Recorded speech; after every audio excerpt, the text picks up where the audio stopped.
जन गण मन अधिनायक जय हे भारत भाग्य विधाता। पंजाब सिंध गुजरात मराठा द्राविड़ उत्कल बंगा विंध हिमाचल यमुना गंगा उच्छल जलधि तरंगा।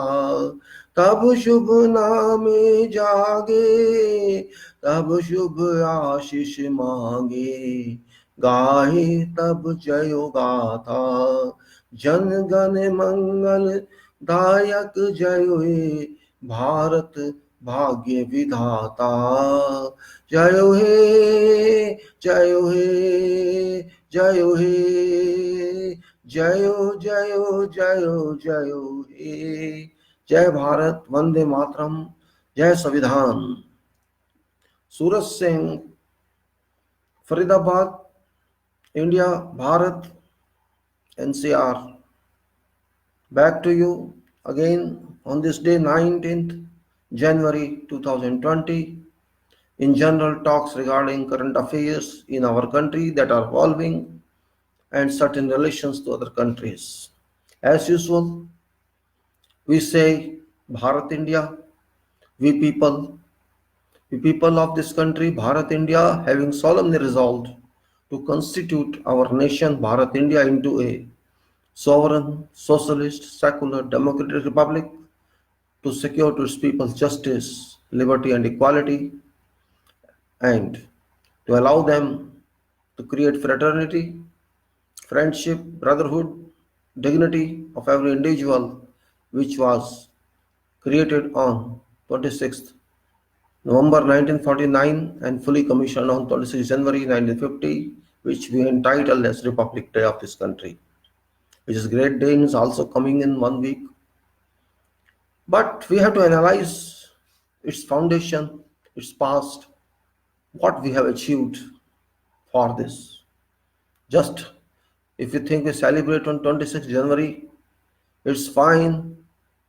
Just in imagination or a show, that's not adequate. We have to ensure, we have to check, we have to audit whether or not we have empowered our people according to the requirements of this constitution, which is Bharat ka Samvidhan, and for everybody it is necessary to undertake an oath that I shall abide by this constitution come what may. हर एक नागरिक को देश के इस संविधान के बारे में सोचना पड़ेगा कि संविधान ने जो हमें गणतंत्र दिया है, दिवस गणतंत्र की हमें आज स्वतंत्रता दी है, हमको स्वयं के ऊपर बताया है कि हम हैं जो कुछ उस देश के नागरिक जिन्होंने संविधान का निर्माण किया, जिन्होंने संविधान को समझा, इसको बनाया और इसको मानते हैं। उन सभी लोगों को ये जरूरी हो जाता है कि चेक करें उसका आखिर हमें क्या मिला। खाली कह देना कि हमें संविधान मिला काफी है या हमें वास्तव में इसका पूरा हक चाहिए, यह देखना आवश्यक है। संविधान एक किताब नहीं है, इसमें हमारी इच्छाएं छुपी हैं, हमारी आजादी छुपी है। आवश्यकता है उसको समझने की। आजकल एक आजादी शब्द बहुत चल रहा है, कोई इसके विरोध में है, कोई इसके फेवर में है, लेकिन स्वतंत्रता तो स्वतंत्रता है। We got this freedom in 1947 first from clutches of our British rulers. That was step one of freedom. That was not complete freedom. It was just the way pushed these people off, these rulers off, and our people took over. That was only such kind of freedom. It was just a jump. It was not complete. It has to be made complete. How to make it complete? Our preamble states and our constitution states so many provisions, so many mandates, so many rules and regulations, which we all avail. But people are not one member. There are crores of members in our country. Everybody has to be guaranteed powers of this constitution throughout life. That is required. It is duty of everybody to understand it. Everybody could not understand it because it takes time. Everybody cannot understand it until you are well educated, you understand meanings of these terms. Which terms are available on all articles as well as on preambles. And if you see past of this constitution, there will be so many debates you will find which has no one can go through all of them except those who are professionals in law or in constitution. Well, as a citizen of this country, as a common person of this country, I would say I salute this constitution. Jai Bharat, I say, I salute constitution. I salute all those who are responsible, for constitution of this constitution. That's very important. I simply salute it now. I take oath also. I undertake that I abide by this constitution. I shall abide by this constitution. I shall help nation to bring to its goal, which were decided by institution of this constitution, by commissioning of this constitution. This is a document that tells you who you are. It's not a simple document. It's your indicator. It's your identity. It's your you can say your design. Whom you belong to. Whom do you belong to? You say, I am from Bharat, India. Yes, you are from India, but how? This constitution tells you that you are from this country. You can say your number one identity is this constitution. If you know your identity, then you can say, you can claim what you are. For that, you have to understand this. All other identities are next in sequence. You may have in your identity card, voter identity card, Aadhaar identity card, or you can say you have your PAN identity card, or Russian identity card, passport identity card. You may have any number of cards, but number one card is Constitution of this country, which is a common card for everyone. There is no photograph on that, but it's for you, it's by you, it's your present, it's your future. You have to grip all powers from this. And if you are successful to grip all power from this, you can say, yes, you are utilizing your identity. Constitution, in Hindi Samvidhan, it means all amalgamation of laws, statutes, and your will into this document. It's very difficult sometimes to even think of its understanding. There are millions of advocates in this country and thousands of judges.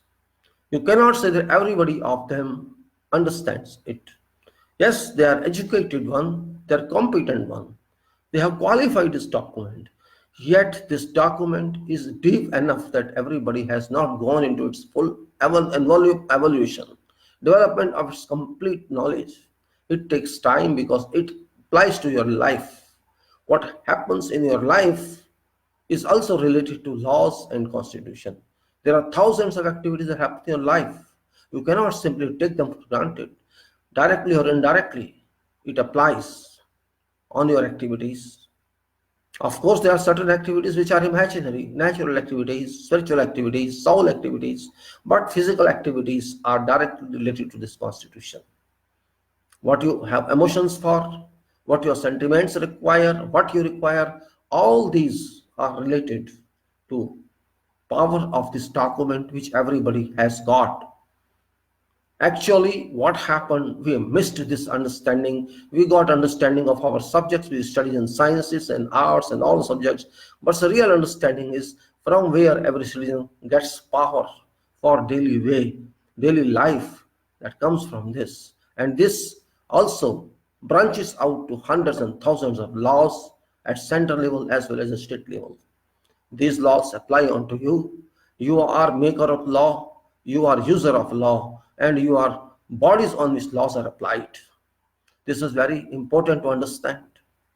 Just keeping this on head or just saying I accept this is not adequate. This is your document.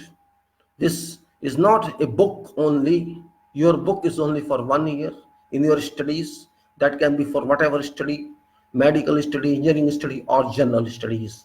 Their subject, their book, that's only for 1 year. But this book is not for 1 year. And that is the reason you care about or don't care, it's up to you. This book moves for your life long time. This you can say guidebook. This is a reference book which tells you what you are doing should be right or should be wrong, or what you have to do to get your ambition. This is extract from minds of those freedom fighters who laid their lives for our survival this time and past time and future times. This is like a holy document. Your religion, whatever you believe in, may give you something or may not give you something. That is a hypothetical, that is imaginary.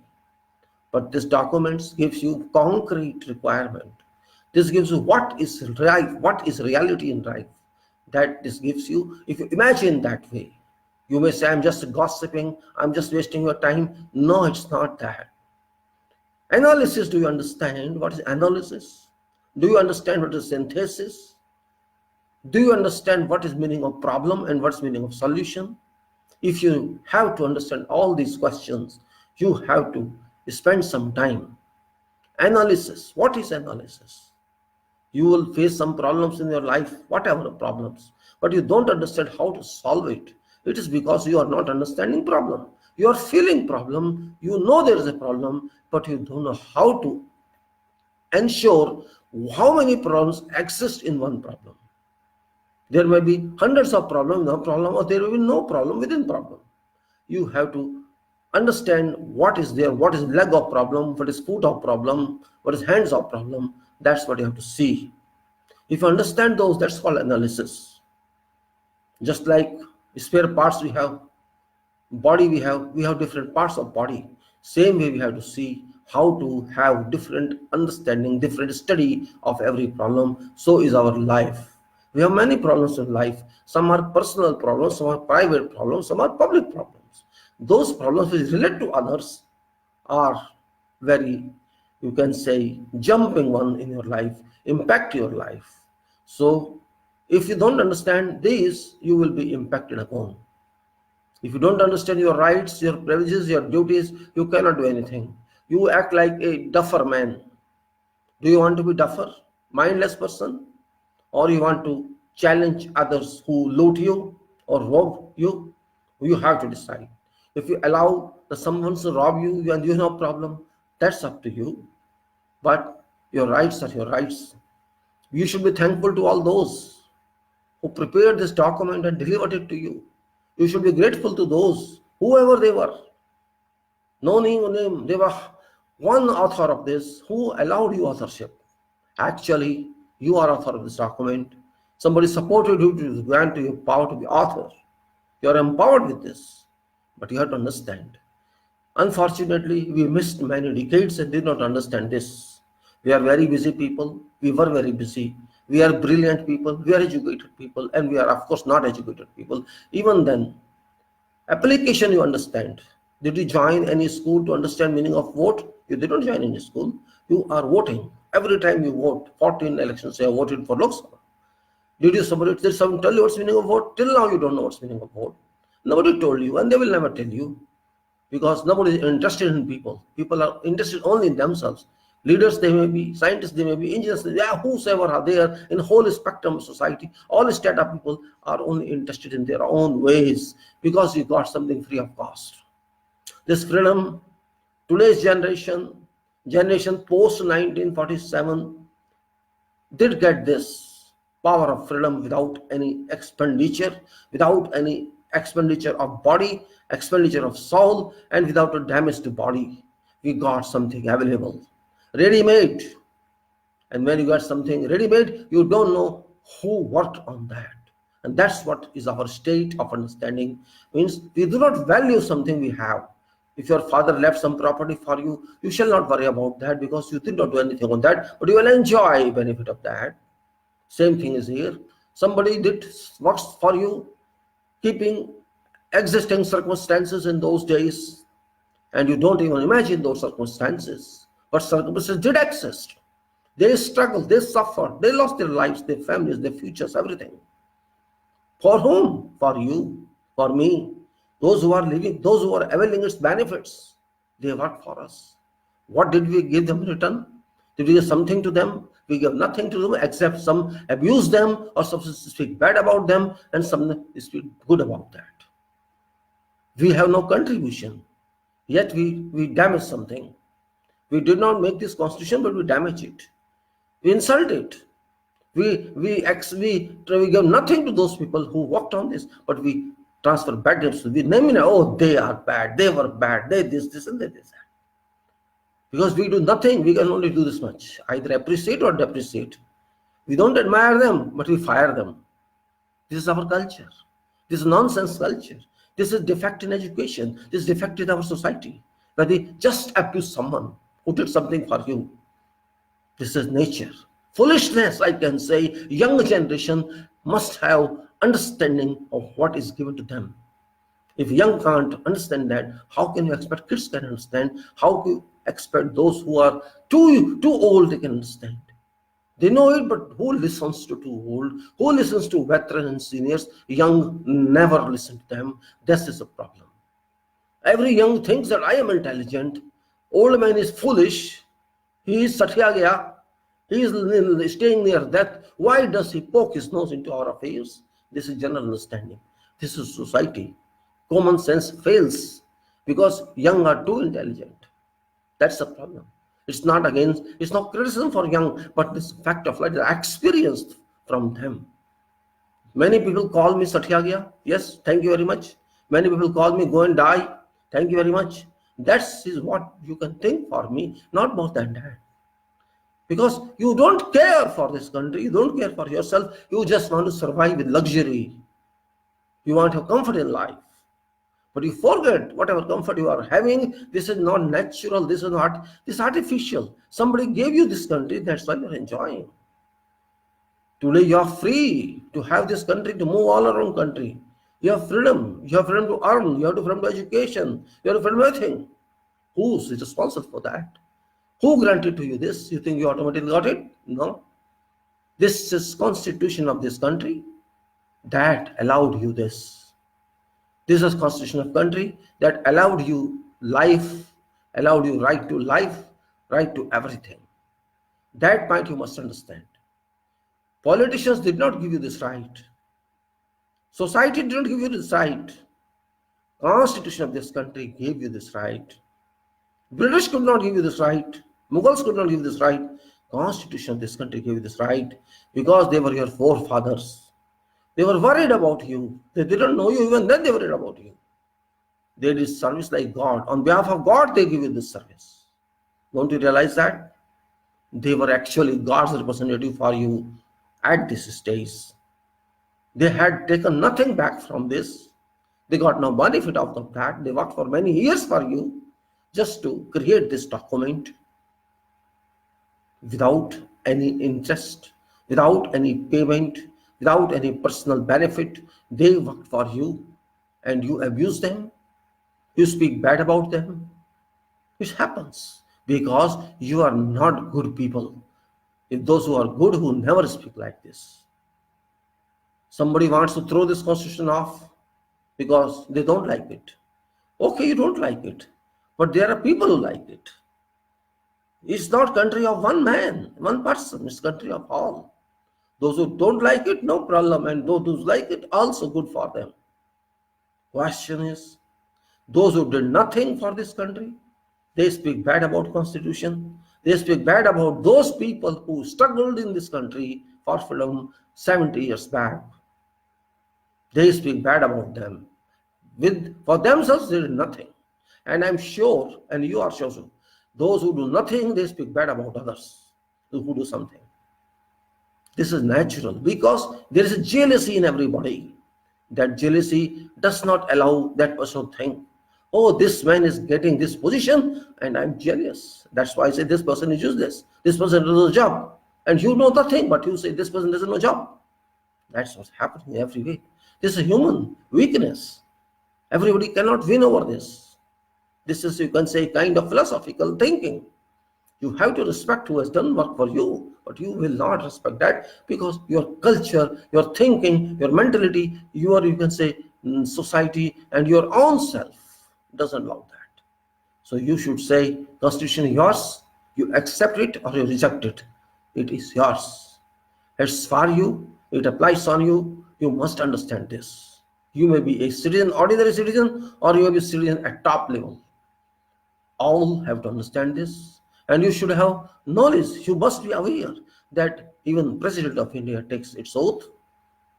All top people like Chief Justice undergoes his oath. Prime Minister undergoes his oath. Everybody, everywhere, whoever you on the stratification of this culture, is society and country, you have to undertake this oath. And you too have to undertake this oath wherever you go. Where you apply document from government sectors, or where you join, you have to take certain kind of undertaking in solemn status, and that is what it is. If you can understand this point, it's fine. And if you can't understand, I can't force you to understand that. So this oath is, everybody has to take this oath. No way out.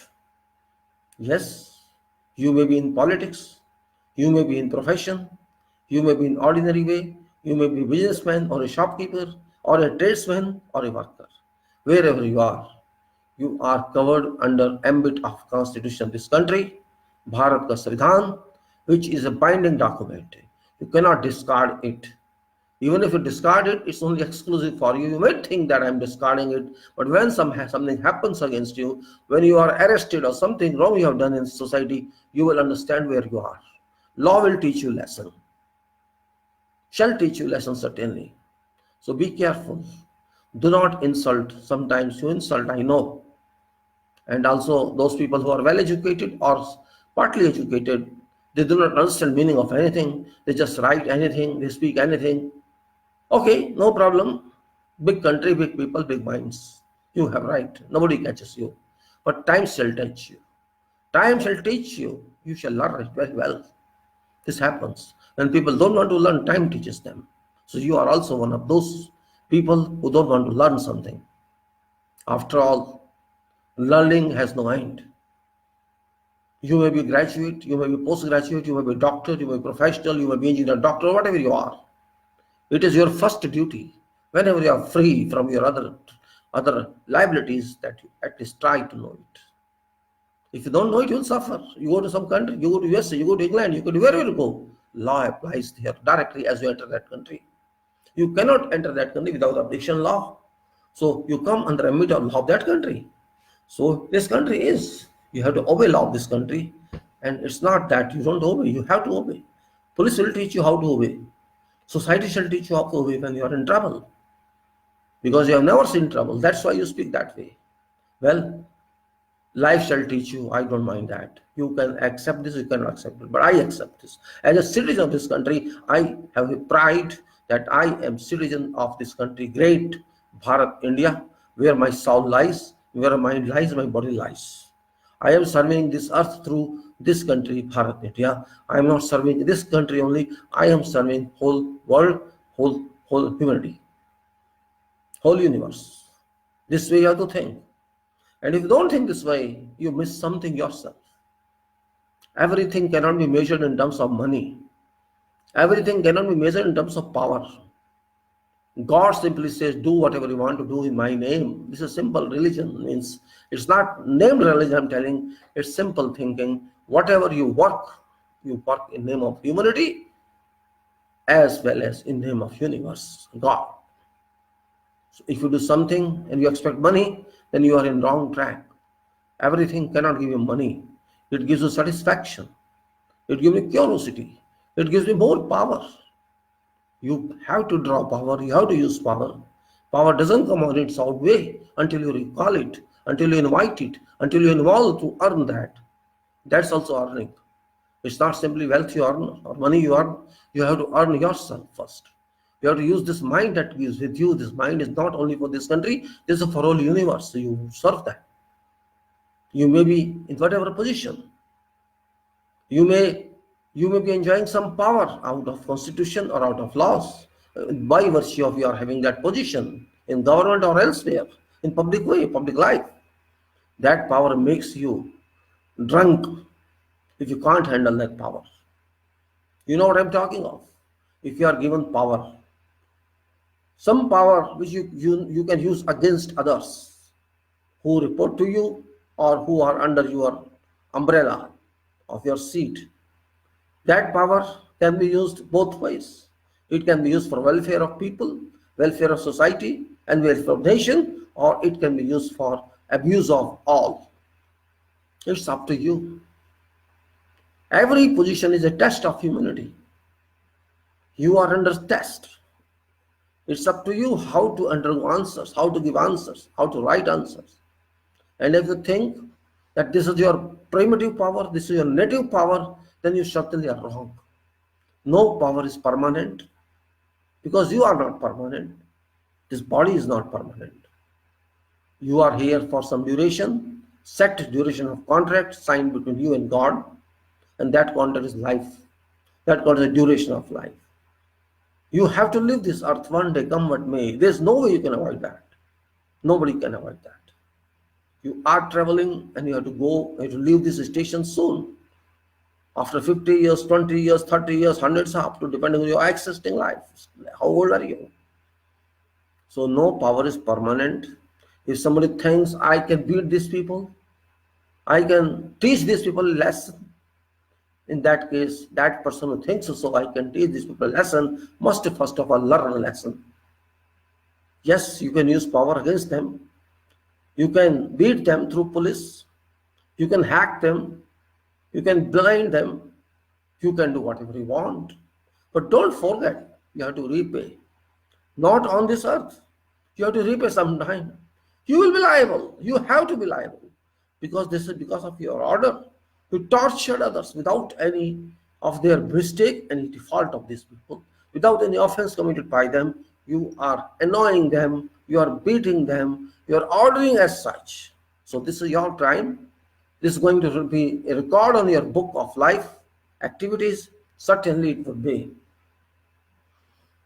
You may be whatever power in this country or in some other country. You have to respond to people's requirement. You have to respond to all provisions of laws. And if you think, no, everybody should listen to you, don't forget, you are not your own creation on this position. Whatever position do you have, it's not your fundamental position. It's position given to you for some time. And if you think, no, you are master of that, you are exponent of that, you certainly make a mistake. And that makes it very expensive for you, very costly for you. So it is better if you serve people. Service is required. We say God service, human service. If you serve people for making up or for helping them raise their standards of living, to have comfort in life, to do better job, to serve this humanity better, that is the kind of work required by those people.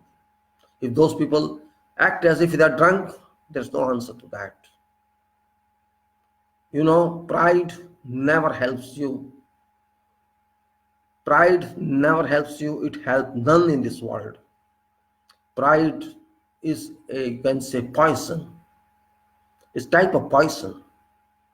It's you can say liquid that spreads in the body and kills you. So don't have pride or undue pride. Pride for self is okay. Pride for you are feeling happy and so others is okay. That's positive pride. If you are going in a way that I am everything, then really you will burn yourself. You know what is fire? Have you ever thought of fire? You might have thought for water. You might have thought for air. But have you ever thought of fire? How it works? I think it's a big question mark I'm telling you. I'm asking you. What is fire? How it works? Can you control it? Yes, you can use water or carbon dioxide or fumes to exhaust it. That's all you can do. But you can't control otherwise. Can you control otherwise? Can you store fire? Can you check volume of fire? Can you say, I can't allow fire? You can never see that. Fire doesn't listen to you. Fire never bows down to your command because fire. So fire is that. It's very easy to set fire. It's very easy, but you cannot control fire, remember. Even if you put water on that, you spray water, spray carbon, something else, it will turn to fumes. You can't control that also. It will fly away. And fire can't be given a line. Oh, you can't cross this line. It will cross. It will not listen to you. It will not even allow you to draw that line. So, what is fire? I say undue pride is fire. Undue abuse of right is fire. You can fire others. You can fire yourself. And if you fire others, certainly you will get impact of that. If you excavate for someone else, you shall fall in that ditch, in that pit. Same thing is fire. If you fire others, you will be fired. Action and reaction is a must, equal and opposite.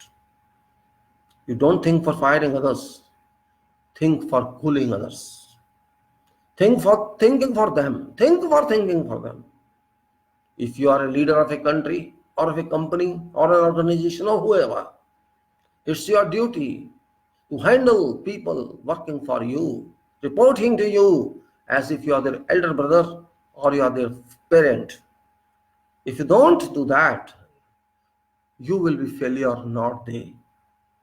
Because delegating rights to others, delegating duties to others, and allowing them to work and then availing back that work is very difficult. You are called head of something, head of a body, head of a company, head of government or wherever. You should work like head. How the head works on a body? Head works and then body works. Or you can say body supplies energy to head and head works. It's both way. You are getting energy, so the head works. It applies everywhere. If you are head, you have to work as head. If you are toe or foot, you have to work as foot. Or whatever part you are located in your body, in the hierarchy, you have to work that way. That is simple. But if you say no, I am everything and nothing, if you apply this to your body, if head is everything and others are useless, then you think head will stay. Okay, you take out all parts from body and let head work. Shall it work? Same thing applies to our society, our nation. If a head of a state, if head of nation cannot handle its people, how can that head be successful? These people are your resources. These people are those who created you, who brought you this position. And if you start fighting with them, you don't listen to them, you always contravene them, stop them from speaking against you, how long can you move? You can never move for long. You can beat them, you can use sticks against them, you can abuse laws against them, you can do whatever you can, but don't forget, as many actions you take, equal actions shall come from other side. Use of bullets shall fail, use of cannon shall fail, use of all atrocities shall fail. It shall never be peaceful environment. You will make it more and more turbulent environment, explosive environment. This means you are inefficient leader. You are an inefficient head. You cannot understand problems. And those who understand problems, they solve problems simply. If I understand some problem exists, I shall try to solve that with my own mind or using help from others. That is called leadership. If leaders simply say, I'll hack you if you don't listen to me, that's not leadership. That's like you are using an axe to break a tree, to cut timber from tree, wood from tree. That is not leadership. That is idiotic way. A leader should have many minds, many eyes, many degree of tolerances, many degree of anguishes, and many degree of digestions. Leadership is not easy. It's just not an art. It's not just a science. It's a caliber. If you have caliber, you have potential, you have competence, you have consistency, you have blood flow, you have mind flow, you have soul flow, because you have to think simultaneously from various angles, from various aspects. If you can't think that way, you will drop yourself, you will slip, you will fall into slush. Your mind shall not work that time, stop. So your leadership leads to failure. You want to be failed leader? History know many failed leaders. Many failed leaders were there. But do you want that destiny, that people should laugh at its name in future? Think on. Just using power of enactment, power of legislation. You cannot threaten people. Remember, laws are made for benefit of people, for ease of living. That is what laws are made for. If laws are made to harass people, embarrass them, cause atrocities onto them, then those laws are useless laws.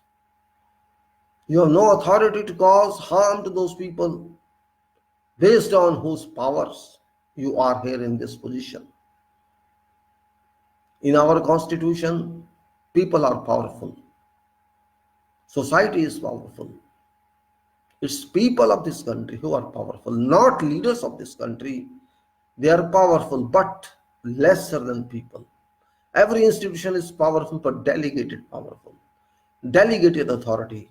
Constitution gives whole soul authority to people of this country, and all other authorities which authorities have been given to institutions of various caliber are all delegated authorities. Those authorities are not prime authorities, are not, you can say, principal authorities. Principal authorities lies with people of this country, all people of this country, all citizens of this country, that authorities do lie with. This point must be understood. And those who cross this understanding, who don't get this understanding, always fall into ditch and shall fall. Because you are not thinking on ground, you are flying in air. And certainly when you are flying in air and plane doesn't work according to engine requirement, according to machine requirement, it certainly crashes. So you are a pilot, you're piloting your own, and you don't know how to pilot, you will certainly cause accident. That is what is to be avoided. It's only 72 years post 1947. It's not 720 years. Remember, too small period we have crossed. Still we are in infancy stage. We are not even in KG, you can say. We are too small. We have not learned fully. No one of us has learned fully. America, which is too old in comparison to ourselves, that too still failed. So what we are? Why we are so proud of ourselves that we have this democracy, when we don't understand this democracy, we don't understand any of the principles we are adopted onto our constitution, we don't understand what is sovereignty, what is republic, what is secularism, what is socialism, what is democracy, but we dance high pitch, we speak high pitch. Why? It is not a question for you to understand. You cannot take everything for granted. This is country, nation, a nation having many nations. We are called Union of States. 29, 30 states in this country are like nations. It's more than Europe. It's more than GCC. It's more than Middle East. It's more than whole of America. Don't forget, we are not small nation. We are not one community. We are multitude community. We are thousands of castes, thousands and hundreds of languages, varying races, varying cultures. You cannot uniformize them. We are a heterogeneous society, yet we are uniform. Remember, we are heterogeneous in reality, yet we are uniform. We are 140 crores, yet we are one. We are big people, yet we are right people. We are immense wealth, yet we are poor and rich both. Why? Because we are honest people. We have been in struggle for centuries and millenniums because we were not very aggressive to encounter those.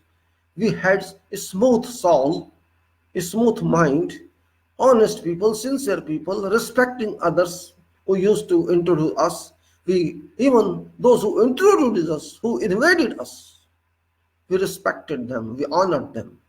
So mild, so polite we are. Really, it is astonishing. Unequal type of people we are. Nowhere in the world can digest, can present their characters such as we are. So we are a different country. This means we are a polite country. We are, you can say, submissive people. We are not aggressive. like others are. You go and ask foreigners, other Europe foreigners, British foreigners, others, you will not have that kind of polite response from them. They don't even have good hospitality with you. They are not good hosts. They will take from you, they don't give you. It happens. They may not even offer you food free of cost, but you can give to anybody. There's a difference because I have experienced this personally. Hospitality that we can give, our culture can provide, is provided by none than others, none other than ours. We are exclusive, unitary in this regard. This means we are polite people, though we may fight with each other, that is different. But it comes from some other race or nation, we are not in same way. We have internal fights, internal disputes because we are different parts.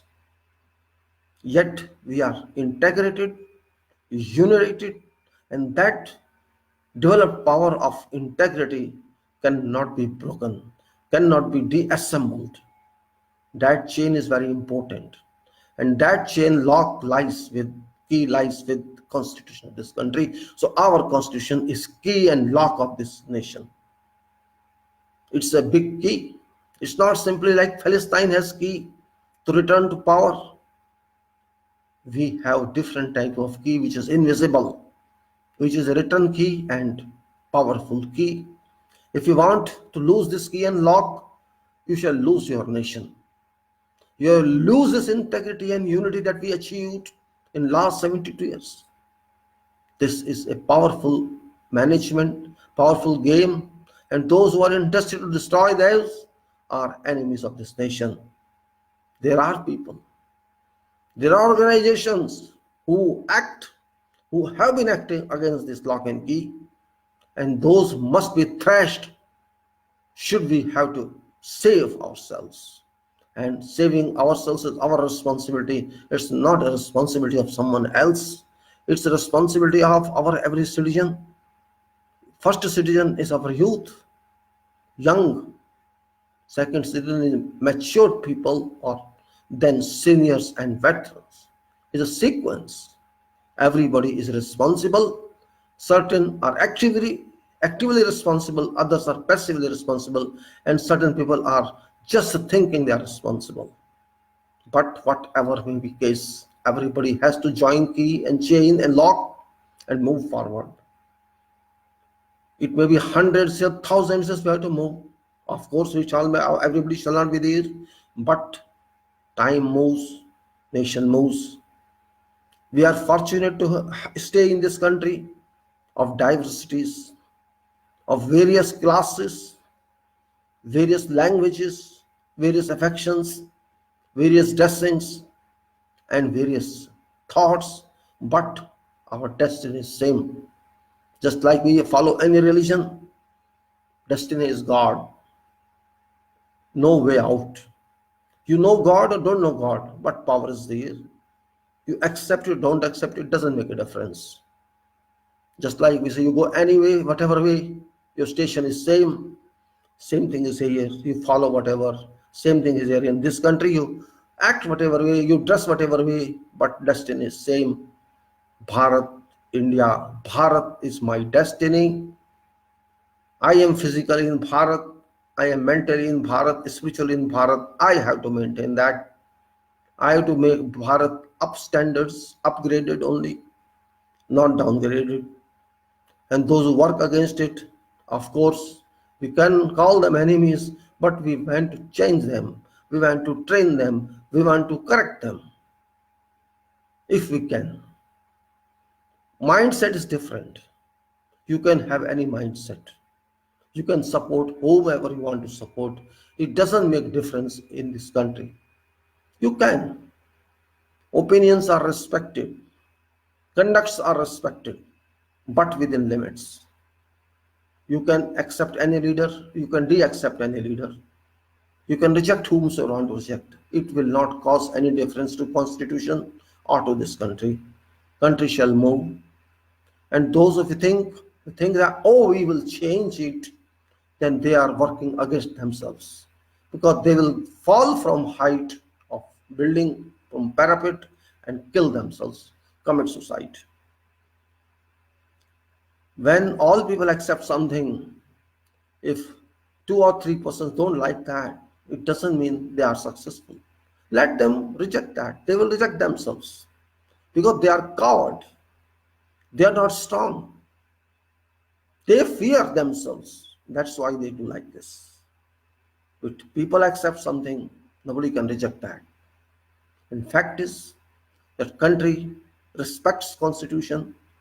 Country considers it its guide and director head, its soul, its spirit, its conduct mode, its future. So who can touch this? It's a book, but it's not a book. It's no one. Whoever fingers in shall roast oven, so roast finger or body. It can short circuit. Whoever touches it, against it, shall suffer. Many tried before also. They failed because you have not that much energy which can rebound it. You can equal it, or you can suppress this oven. We have to take into our criteria. There are temples, mosques, girjaghars, gurdwaras, synagogues everywhere. But this is different kind of temple, mosque, synagogue, gurdwara, etc. This is different type. This is imaginary type. There's no building in this. There's thought in this, contemplation in this. If you have this thought, have contemplation, you can do a lot. Sometimes imagination works, sometimes it doesn't work. But don't forget, imagination is also very important to create physical entity. If somebody researches something and finds some or develops something, it doesn't mean he is originator. It comes to mind first and then to physical world. But it comes to mind means from where it comes. You have to think that way. It comes from nature. It comes from your unknown source. And that is nature. And you bring that picture onto paper and then to physical being. That is what life is. Somebody thought about his constitution, contemplated, God helped them. It came to their minds and then was brought to paper, and now for you. It happened in that sequence. And this happens for every activity in life, not only this constitution, your future, your creations, your work, your conduct, everything. That point we have to understand. This is not philosophical, no, this is reality. When you are born, you are too small, and now you are full height. But your body composition changed from that time because it has to transform to full body machine, and it's now full body machine. So our constitution is only 70 years old. It's not 1000 years old. It shall develop. We are developing it from experience of life. We have to apply changes to this, amendments to this. That happens. But it remains there as a power. And that's why I know this is not first constitution of the world, but for us it is first. And it shall remain last. It is first and last till we are this country. We are not disintegrated one. Even we extended states in this country. Many prime ministers did that. States were added, yet constitution remains same. Disputes do exist, yet it remains same. And those who want to destroy this, they shall destroy themselves. It's simple. Rigidity is one thing. Flexibility is another thing. Diversity is third thing. If you are so rigid, I am not going to accept anything, whatever is mine, that's final, no one can help you. But we can consider that you are a sick person. If somebody says, no, I don't accept this, that person is sick mind, that person needs some treatment. That person is suffering from psychological disorder, and treatment must be given to that person. If some person acts as mad, that person must be treated. So there are people in this country who are having mental sickness, which you can call it. They don't like this document. They don't love others. They only love what is set in their mind. No one can help him accept treatment. They should be considered sympathetic or pathetic and be supported for their treatment because they are suffering from mental development. Their minds are not developed. You can say they should be supported, not criticized. So I am not criticizing anyone. I'm just saying this country doesn't belong absolutely to one person or two-person. This country belongs to every person who is a member of this country. That should be first thought. You have to support people when you are in leadership quality. When you are leader, it's your duty to lead. Lead doesn't mean command. Lead doesn't mean command. Lead means support them with help, with providing various facilities to them, with entertaining them as much as you can do from power of your position, from power of this country, because your power is not your power. Your wealth is not your wealth. It's for people. People provided you this power. That's why you are having this power. So this power is not your original power. This is delegated power you received from people, and you are now trying to tell, I am absolute owner of this power. I don't care for you people. This means you are not human being. You are not even robot. You are not human being. You are not robot. Why you are? You are a fool. You are idiot in that way. If you think that is your power. Power does not stay with one man. Power keeps flowing. It cannot stagnate. Yes, it can be used for good cause, or it can be abused for bad cause. It's up to you to decide. Whatever you decide, it shall impact upon you as well as it will impact upon others. This is principle of use or abuse of power. If you don't understand this, there is no teacher for you. If you understand this, you are teacher for yourself. Very clear it is. We have to be within our limits. That is best. We have to do our job according to our requirement, our capacity, our consistency, our caliber, our proficiency. It's fine. Result can be compared. Everybody is having different efficiencies levels. You may be powerful in work, you may not be in work, but you can think same way. If you think yes, it's right, do it.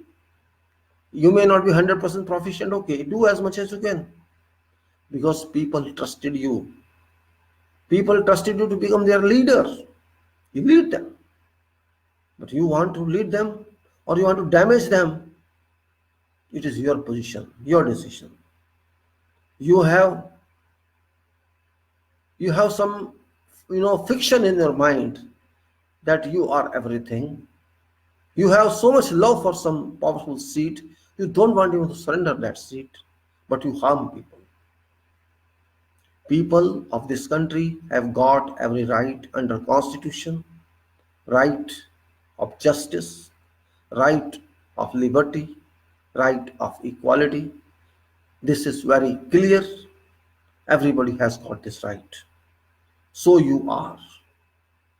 Your rights are, of course, relative because you are working for others, but who are having this right as individual, they cannot be condemned. They cannot disregard it.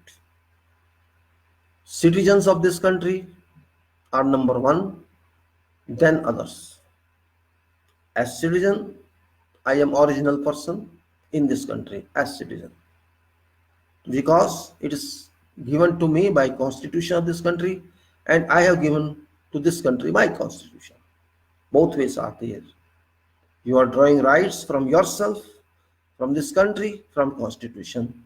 These rights which you put yourself in constitution as a body of nation, membership of all citizens of this nation, so you are citizen.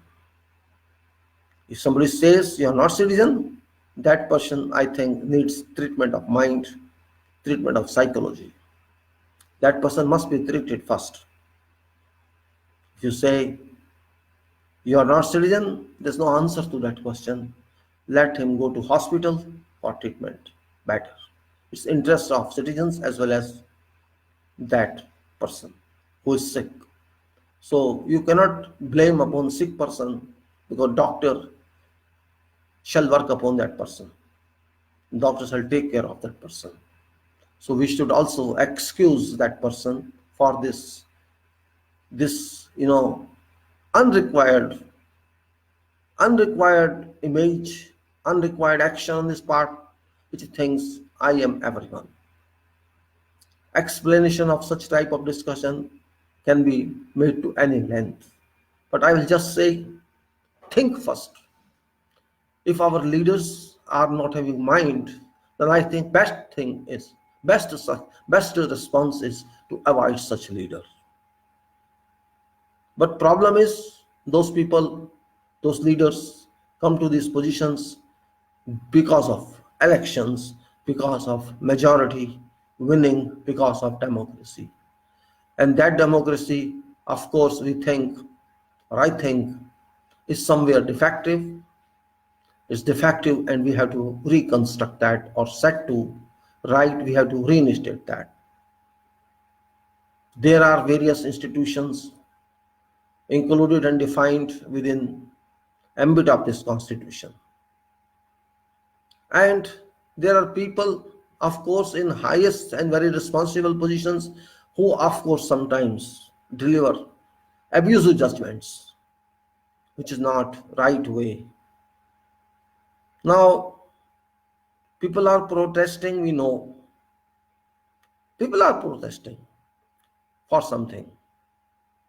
I'm not saying protest is right or not. That's different. I'm not saying government is right, no, that's also different. Government can be right, government can be wrong, people can be right, people can be wrong. Still, right to protest is fundamental. Right to demonstration is constitutional.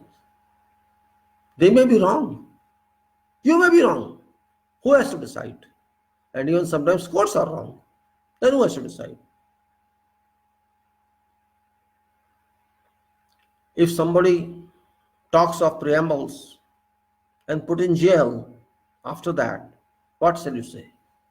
I every day will speak this, put me in jail. Can you do that?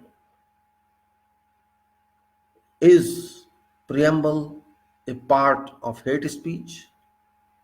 We, people of this country, having resolved to constitute Bharat, India into sovereign, socialist, secular, democratic republic, and secure to its people equality, liberty, and justice.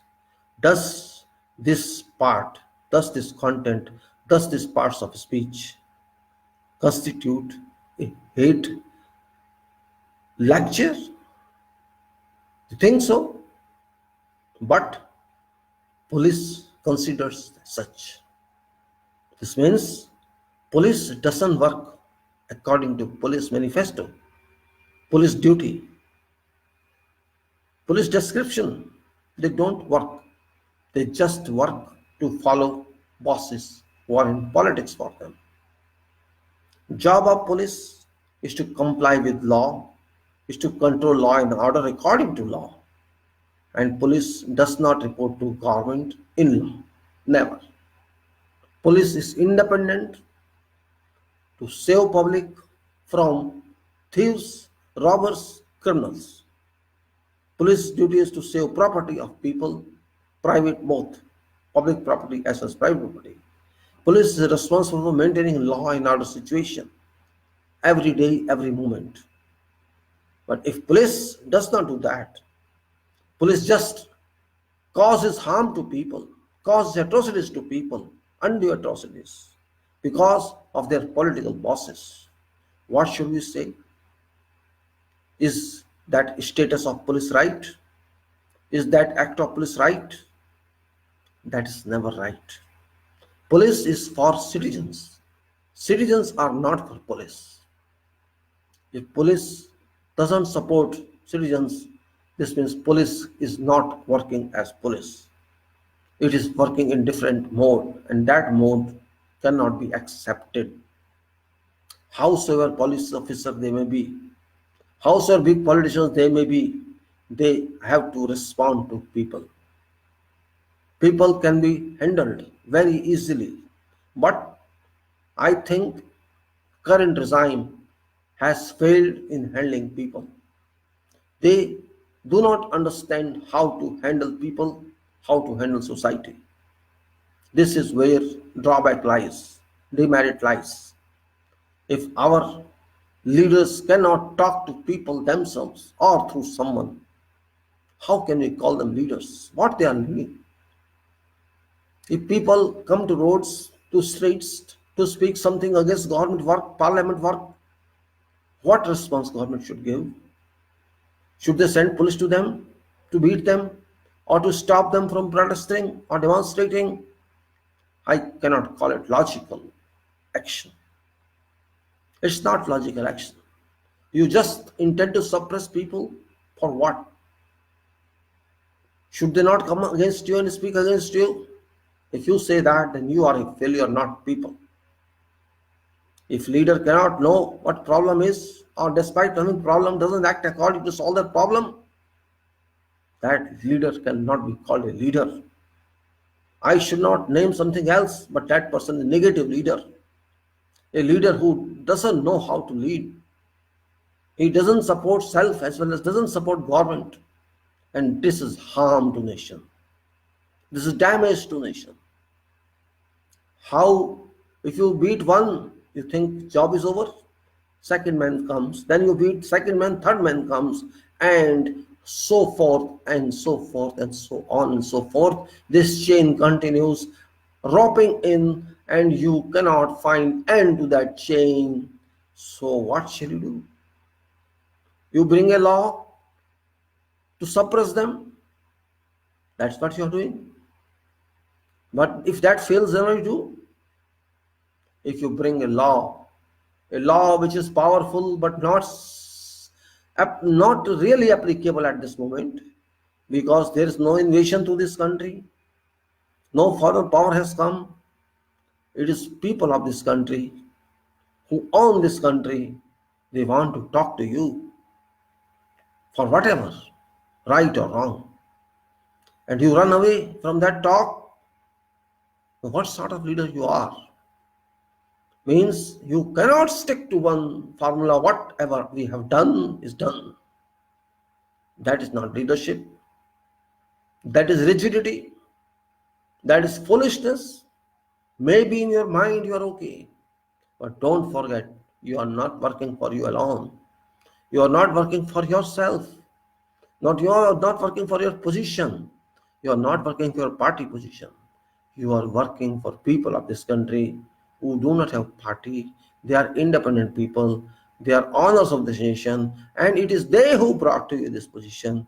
And you are saying, no, I kicked you, I beat you. If you speak against me, I'll do this and do that. Through police, through that. That's not a way. That's not a majority. That's not a democratic way. If you call it democratic, I should say it's a democratic. It's mockery of democracy. It's mockery of yourself. Means instead of political leaders, you are acting like a monkey. Is that right? You have no guts to talk to your people. This is surprising. I'm really surprised. Every owner of a factory, every manager of some site or work or project talks to his people to solve problems, because they are risking project. You are risking nation. Means you send police everywhere to act against people. Is that right? Not at all. If people are coming from every sector, every street, every road to raise certain issues, those must be responded. Yes, it can take some time, of course, but you initiate that. This means certain degree of mistrust emerging from people. People have been losing trust in government. They are losing trust in parliament. And of course, at end, they are losing trust in judiciary, which is very unfortunate.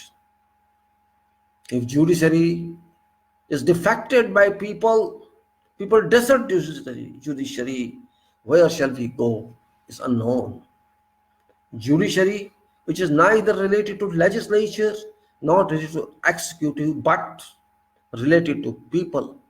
Certainly, if that is defected, deserted, this is very dangerous for future of this country. We have to be very serious on this basis of contemplation. Where have we committed mistake in our life as a society? Of course, there's something wrong we have done. We are unable to get it in, or we are not able to find where it is, what it is. That is where to find. That's our responsibility. And if you cannot find that, we certainly go wrong. This country cannot be lost, remember. There is no one in this country who wants to lose this country, even those who don't understand. But there can be some bad elements as well who want to lose this country. I don't care for those bad elements, but I care for those good elements who want to save this country. I support them. I support all those citizens of this country who want good for this country, who want that this country should move according to Constitution. I respect those people. I am with those people. Of course, I cannot go to them everywhere. That's not possible. But I am on same page as they are. This is my country. This is your country. Everybody's country. There may be 2% people who don't like this country. I don't care for them. I care for all 98% like this country. But no one knows what is written on faces of people, on heads of people. Yet we trust them. Problem starts with untrust. If you don't trust someone, if I mistrust you, I cannot relate to you. Maybe I am happy with you, I am shaking hand with you, I am doing namaste to you, I am embracing you. But what is in my mind and my conscience, who knows? It doesn't mean if I laugh with you, smile with you, or embrace you, that we are good. Maybe it's all drama. It's all natak. Why don't you this mistake? I have to think differently. It's not question of my unicular home, my independent home. It's question of nation. All classes of people available in this nation, from richest of rich to poorest of poor. And resources of this country do not belong to one man. Resources of this country belong to all citizens uniformly. Yes, results, benefits they can earn based on their work, their power, and their minds. They can reap benefits. But as far as ownership is concerned, everyone is owner of this land. This is what our Constitution says, we people of this country. It clearly says we people, and people doesn't mean religion. People means unity of citizens. All unit citizens of this nation are people. If you sum them all, they are people of this country. It's not defined by caste, it's not defined by religion, it's not defined by something else. It's exclusively defined, fundamentally defined by unitary citizens, unit citizens.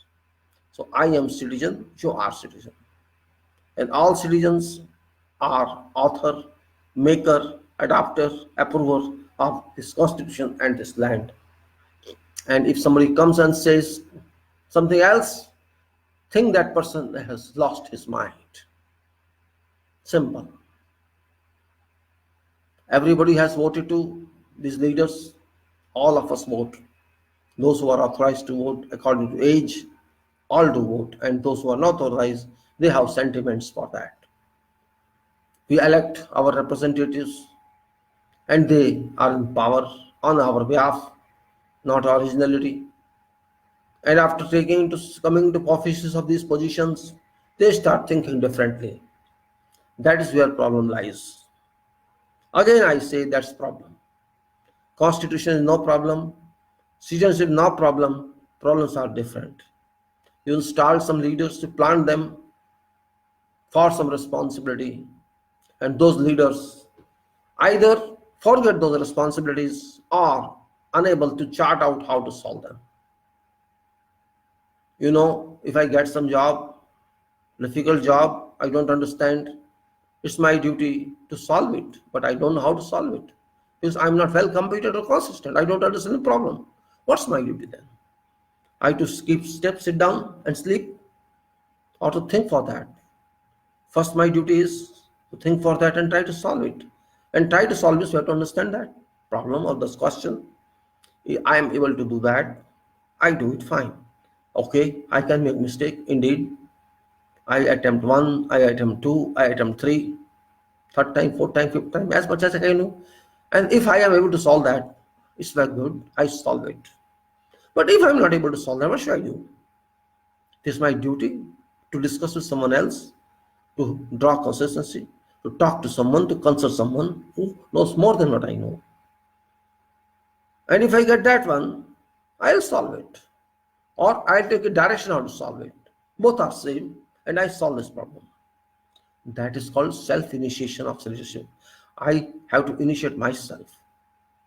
I have to apply efforts. I have to work for that. If I do that, it's fine. This is unit understanding. Everybody does it. You do yourself or consult someone. If you're expert, you can do yourself, no problem. Or you get benefit of someone else's knowledge and do that. This is routine. Everyone does it. But when I start thinking, oh no, this is against my respect, against my honor to consult someone, I don't consult. So problem remains problem. I keep it in cold store. Okay, I'll see later on. And every problem I keep pending in abeyance, in suspension, and I don't decide anything. What shall the result? I shall not find any solution to any problem. I am unable to find, and then keep them pending. How problems shall be solved? All problems shall be hanging, accumulated. And when my boss or my senior asks what's the problem, what's the solution, I have no answer. I'll say, oh, I'll try to divert that question. But listen, I can befool someone once or twice. Third time, I'll be attacked by that person, or I may be fired. It's the right of that person who's paying me for that job. In order to do that, I, of course, either be given warning to do the job, or I should be fired. Simply. Why I am stating this? Because this applies to everyone. Do we want to see face of some leaders? That's why we elect that leader. Or we want performance by leader, we elect that leader. What is our ambition? What is our goal? If I have to see face of some leader, then there's no need of election. I can see his face without election also. Just keep photograph of that person in your room and see every day. Who stops you? I don't need that other than this.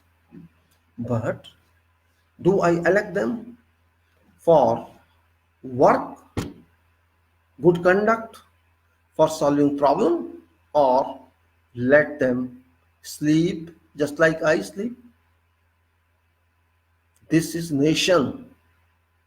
You are having responsibility in your hands for all citizens of this country. You are having responsibility for every citizen, for good or for bad, because nation gives to citizens and citizens give to nation. Both are reciprocal of each other. Citizens constitute nation and nation helps them. They feed nation. They pay taxes to nation, they create funds for nation, and nation moves and they move. This is both way. Nobody is free from these responsibilities, liabilities, accountabilities. But this freedom is different than what freedom people are talking about. Freedom is not limited to one part of freedom or one part of life. Freedom is always required. You have freedom from impact of weather. You have to protect yourself. If it is cold, you have to wear clothes. warm clothes. If it's hot, you have to wear different type of clothes. You have to use cool air for your survival, for your health benefit. So that's also freedom. Freedom to eat is also freedom. Whatever I want to eat, it's my choice. What I want to wear, it's my choice. What education I want to achieve, it is my choice. How I want to travel using train or bus or car or what, it's my privilege, my right, my freedom. So freedom cannot be constrained to one definition, which people have concept in. You can say, we got freedom in 1947. Yes, we got freedom in 1947, but that is not exclusive freedom. That is one part of freedom. We got freedom from clutches, from controls of British. That's it. But does freedom definition stop here? If somebody thinks it stops here, then that person must go to school back or open dictionary or find the meaning of freedom, what freedom is. Free, independence. You don't depend upon others. That is independence. Freedom. You have a house which is adorned with free thinking, free ideas. We got freedom from our masters to whom we were slaves. But life needs many freedom, which Constitution itself defines. In fundamental rights, it clearly defines what is freedom. It considers freedom of profession, freedom of religion, freedom of education, freedom of profession, freedom of expression. So many freedoms are there in fundamental rights. This means Constitution itself mandates you need freedom. So this is fundamental right freedom, but you have your own individual freedom as well. How I want to drink, what I want to drink, shall Constitution define that? No, you have to define that. Your family freedom, freedom between husband and wife, freedom between brother and sister, freedom between society and yours. Everywhere freedom lies, independence lies. Means you are not bound by everything. You are bound by some laws, of course, but you have freedom to think. What's wrong with that? You have freedom. You need a freedom from high prices. What's wrong with that? You want freedom from binding of not having education. What's wrong with that? You have freedom to spend money. You have freedom to go to cinema hall to see movie. You have freedom everywhere. You have freedom to write, author books. You have freedom to speak. You have freedom to design. You have freedom to think. You have freedom to walk. You have freedom to improve your standards. What's wrong with that? No wrong with that. Nothing wrong with that. So why do we always think that we are foolish people? People are people. No one can stop them. Freedom, what happened, you remember? Do you like terrorism? You don't like terrorism. So you call, I want freedom from terrorism. Do you like police atrocities? Nobody likes that. So you want freedom for police atrocities? What's wrong with that? It applies at every hook and corner of your life that you want to live free without any restriction. In your room, when you are alone, what clothes you wear or don't wear, that's your freedom. Can somebody interfere in that? You know. Means a kind of privacy you need sometimes in your life where only you are involved in a degree of isolation. That's called freedom. Nobody should raise question onto you or act against you in some way or other, provided your freedom does not impact other person adversely.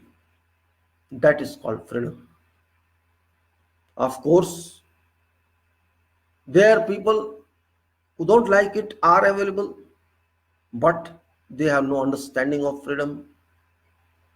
If I respect my constitution, it's my fundamental right, actually, not freedom. It's my fundamental duty as well that I have to respect that. And because I respect constitution, I respect laws of this nation. I have many freedoms that I achieve.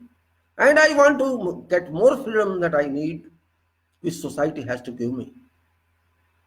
And if I criticize that freedom, just because I want to criticize or someone else wants to criticize, I have no answer for that. Sometimes everything is not defined. Everything cannot be defined, because even if you define, everything contains many definitions, and therefore it varies from person to person. It's varying definition. So you cannot stick to something, oh no, this is against law and this is law, this is against nation or this is in favor of nation. If you decide that way yourself, you are not having any authority to decide that. Yes, you can have opinion, that's fine. But you cannot impose on someone your thought. You cannot impose your thought on someone else. And that is where problem lies. You want to impose your thought on other people want to impose their thought on other one. There where problem erupts, accumulates. We have to stop this. We have to stop everybody who works against nation. Against nation, if you work, we have to stop you. You may be in whatever capacity within framework of constitution. You may be thinking right, but you are wrong. Or you may be thinking wrong, you are right. Both possibilities do exist in every sphere of life. Maybe I am good, you consider me bad, or otherwise. You can, because you are free. You can speak against me, you are free. You enjoy this freedom. So freedom can be explained at any length, whatever length it can be, but within limits. Of course, within limits. I can speak against government, it's my freedom, because constitution gives me right. And somebody says, no, you are speaking against resign, you are speaking as you are international. That person is more powerful. He defines what is nationality is, what is nationalism is. That person has come with great thought of definition of that. He can explain, if you speak against government, you are international. This is a new definition. Surprising definition. Those people who do not understand anything about constitution, anything about this law of this nation, they are defining what is nationalism. Government which has just passed 6 years or 5 years in this power, they are defining what constitution is, what law is.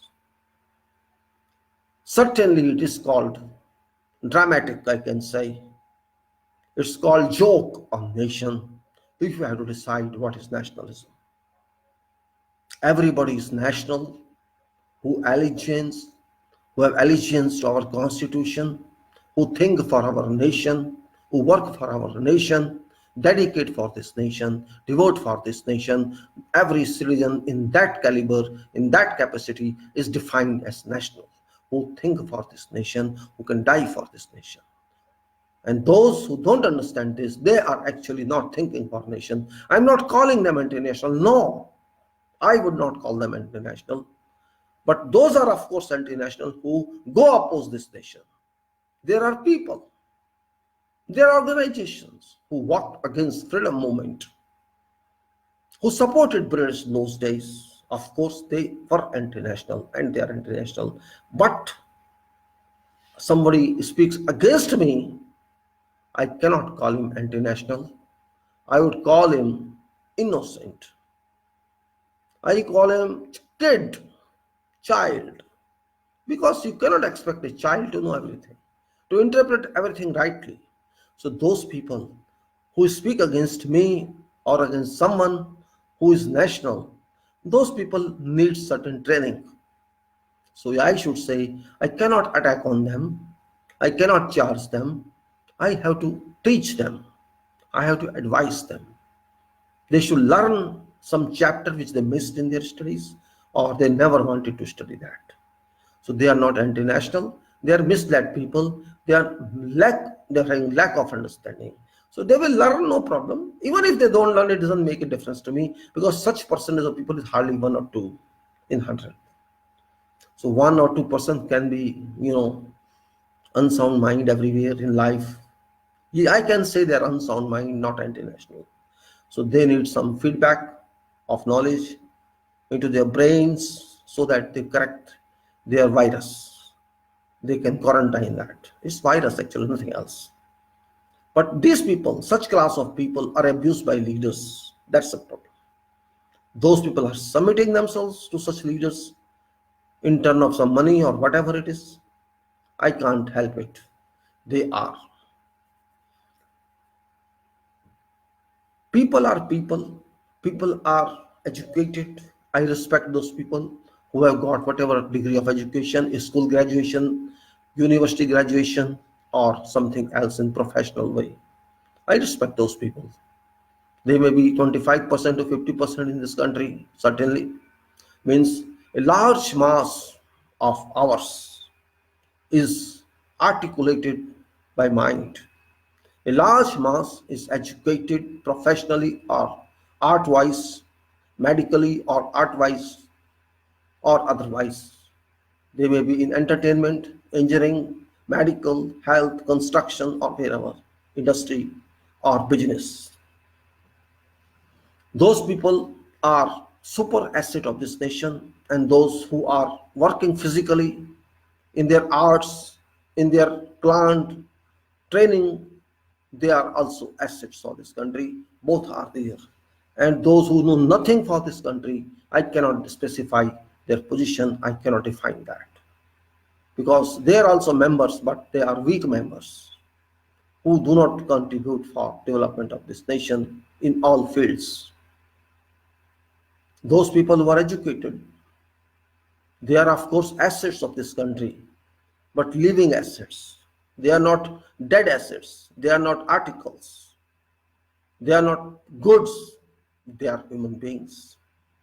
Their knowledge, which they got from institutions of school, institutions of colleges, they have a responsibility towards ours. And that responsibility is solid, concrete. That responsibility is not flexible. It is their duty to use that responsibility to that power for nation, irrespective of whether they stay here or they stay outside this country, overseas, but they are citizens of this country. They have to pay it back in form of either money or something else. Development of this country. They are not related to any government. They are not related to anything else. They are related to a nation. Government is something else. Nation is permanent. Government is to work for nation. Government is subordinate to nation. Executive is subordinate to nation, and legislature is also subordinate to nation. Nation is nation. Nation is master. It is destiny. It is destination. Government is no destination. Government is a service provider. In actually speaking, government is service provider, though it's not defined in the constitution, but it is a union of states with certain rights and privileges to serve people of this country. This is our constitution, because ultimately they have to work for people, whosoever institution is there, whatsoever institution is there. Legislative has to work for people, executive has to work for people, and judiciary has to work for people. All have to work for people, not for foreign countries. If they think they are higher than that, then they make mistakes. Citizen may be small, but citizen is citizen. That citizen is unit of this country, I said, and they must respect that. Transition is always there from this stage of nation to that stage of nation. Transitions have been made in 1977. There was a transition. You remember maybe many of you are not there. There was Janata Party in those days, post-emergency declaration, emergency lifting declaration, you can say, when emergency was lifted by Indira Gandhi, then Prime Minister of this nation. There was emergence of a new political party by amalgamation of a group of political parties, and that was a Janata Party principally led by Jyaprakash Narayan, of that time veteran leader. This party came to power and this was a transition. It was first time that people saw a different domain in government. 1950 to 1977, long period of 27 years, started a change in name of Janata Party, which of course continued only for few months, not even few years, because this was new one. There was a non-Congress government at center this time, but they were not well determined actually to continue the governments. They could not digest this success, super success, because Indira Gandhi was thrown out of power very badly. First time it happened in that time that Indira was thrown out of power because of emergency, internal emergency, official emergency, which people disregarded, discarded. Not because it was not good, but because of some reasons, and those reasons were that first of all, she abused power of office of Prime Minister. She amended constitutional which are not required. She lost one case in Allahabad High Court. That case was pertinent to abuse of official machinery during elections, and she was disqualified for 6 years by Allahabad High Court. So she did not like it actually, and she imposed emergency on nation, internal emergency, and many opposition leaders were put in jail, and it continued for 1.5 years. But she was not very rigid in that case. She tried the democracy to be back, and she declared that I lift emergency and elections be conducted, general elections. This was in 1977, elections were conducted, and Janata Party, a amalgamation, a congregation of many parties, including BJP or Jana Sangh, you can say. That time there was no BJP, old Congress and this Congress and that, and there's so many parties were there. That party emerged and Janata ruled for 1.5 years only because of non-existent harmony in that group, no cohesive approach, no cohesive politics, no policy, just all time, every day, Shah Commission was there, display of Shah Commission, relay of television and on radio. Shah Commission means a commission inquiring against Indira Gandhi's acts. And what happened? These people could not digest this power because they never expected this power. They could not understand what power was. And people were not happy though. And they crumbled. Janata Party crumbled. BJP now was a part of that for 1.5 years. And ultimately what happened, as history repeats, Indira Gandhi regained power with better management, better power, That time she lost election. Even then, she got 150 seats. Indira Congress got 150 seats. That time, they lost, but from south part of this country, they got 150 seats. And north they lost. Means south people were not very bad for her, but north, maybe atrocities were caused in north, and people were unhappy with sterilization. Actually, the one problem which Indira Gandhi could not control was sterilization. People are not serious about this. Political leaders were in jail. They were not so serious. They called themselves to be sacrificed, but in general public didn't care for that.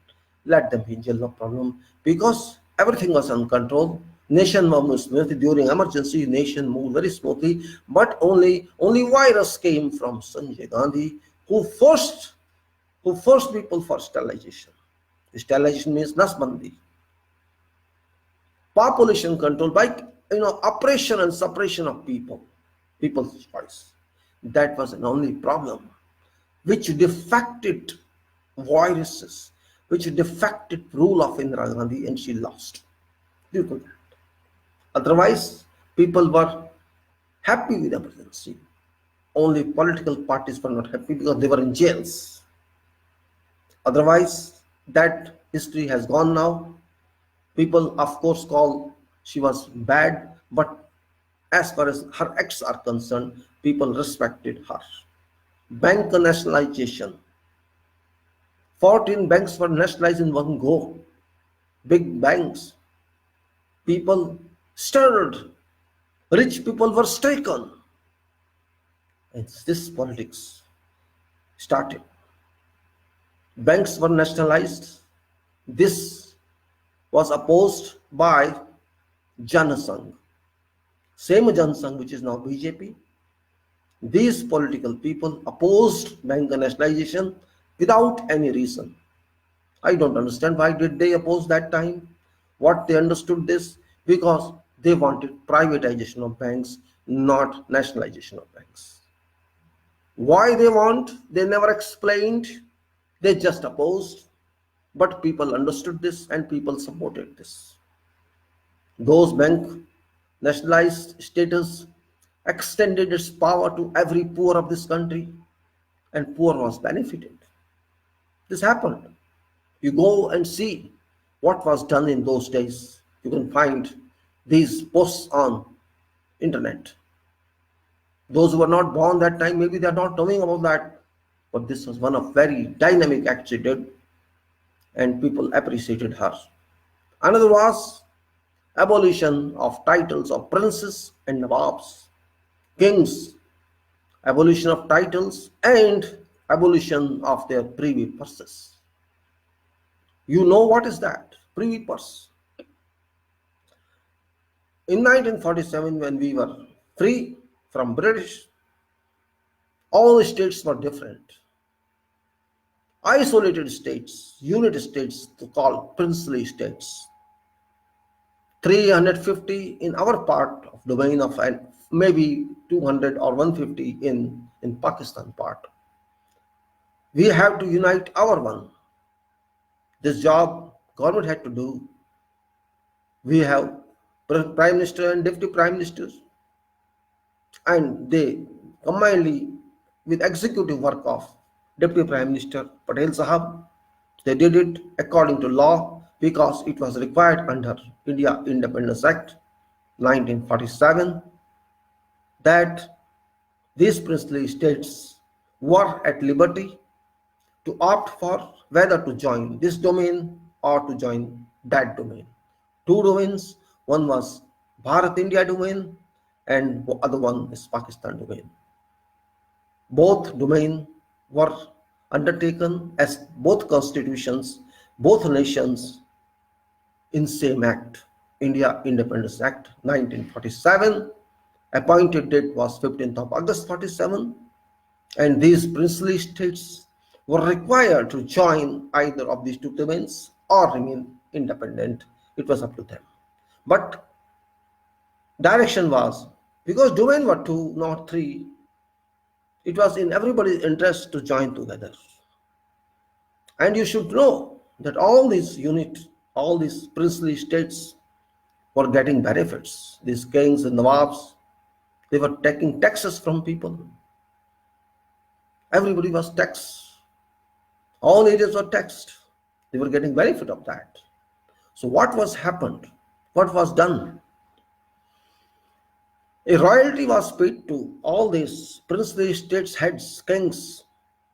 It was signed on agreements that they will pay this royalty yearly. So whatever taxes post dissolution of these princely states and amalgamation to domain Bharat, India, of all these princely states, they were allowed royalty in terms of taxes so that they live together. They had their properties, and in addition to that, Constitution allowed them royalties. So there were two steps. One was bank nationalization, a dynamic step, a hot step, and dissolutions of princely states, titles of kings, and dissolution of privy purse. These points stirred nation, revolved nation. A shock wave was transferred, was impacted to kings, and BJP opposed this, Janasangh opposed this. They could not even understand what did it mean that time, but they just opposed for sake of opposition. They were a very minor group. They just wanted to see something and speak against. But these two were very powerful steps in general public interest. What happened then? Nation was united into Union of States, which Constitution says now. This is India, Bharat, Union of States. So we are Union of States. Means Constitution is not only for central government, not only for Union government. It is government of Union of States.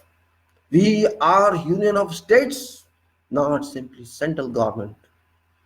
It's an integrated, chained federal system we are living in under republic, under sovereign, socialist, secular, democratic republic of Bharat, India.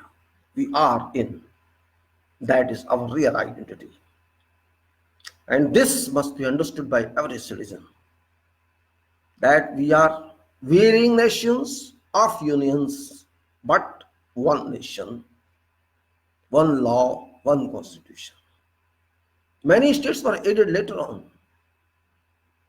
Nagaland was added, Assam was added, Far East states were added, many added were there.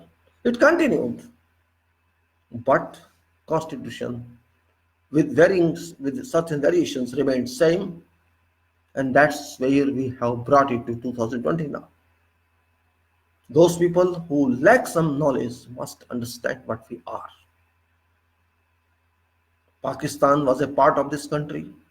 Bangladesh was a part of Pakistan, and now Bangladesh is also a country. Afghanistan was never integrated with this country. We have to know what we were. I was just getting one video. I was just going through that video last night, and it was by senior journalist who said that Afghanistan was never ruled by British except for 4 years. Afghanistan was never ruled by British except for 4 years. And those Pathans kicked all British from there. So it was not a part of independence. It was never slave. It's not our neighbor even. This is history. We must understand where do we stand. And those who forget that, who ignore that, they ignore himself, they ignore themselves.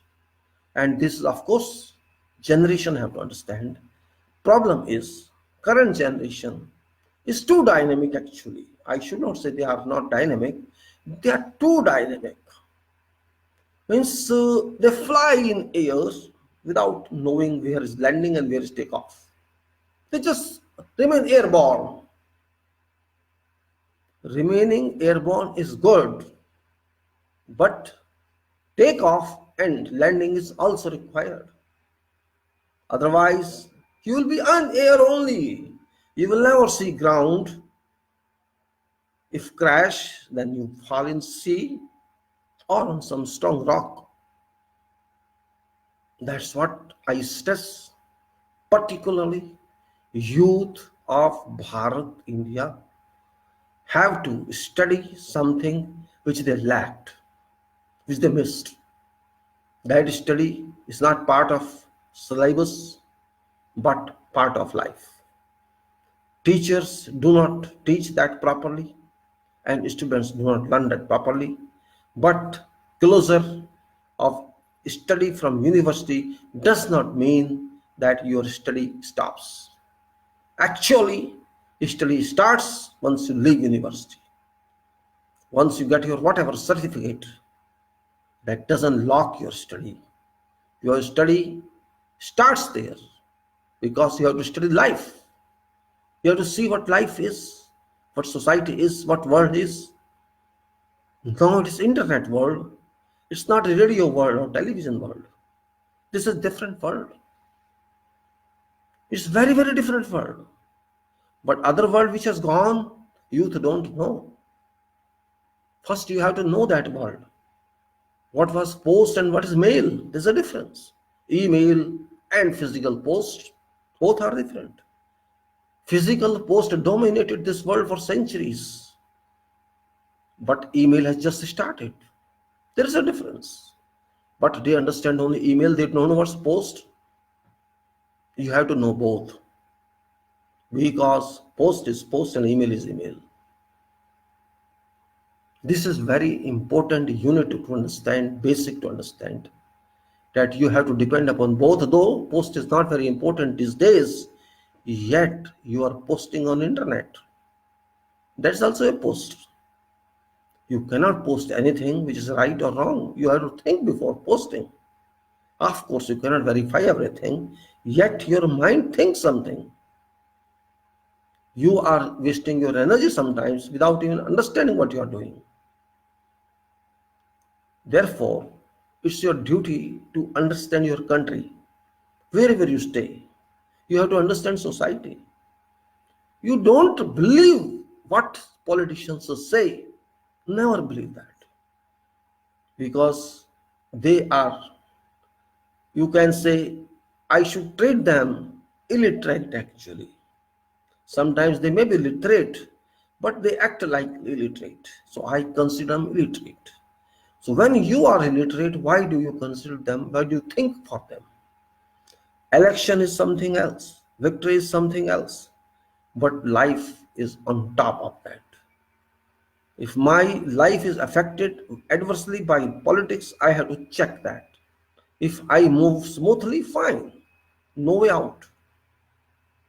We should not forget that we have to continue building our nation. This is no way to forget. Nation has not been developed to full scale. If you compare it to 1947, yes, there is magnitude, there is a quantum, there is a degree that we can say we have moved, but we have not reached final moment, and we may not reach. We may relatively compare or measure what we have done, performance, what we have achieved. We can move to that position, we can evaluate this, but final existence is not seen yet.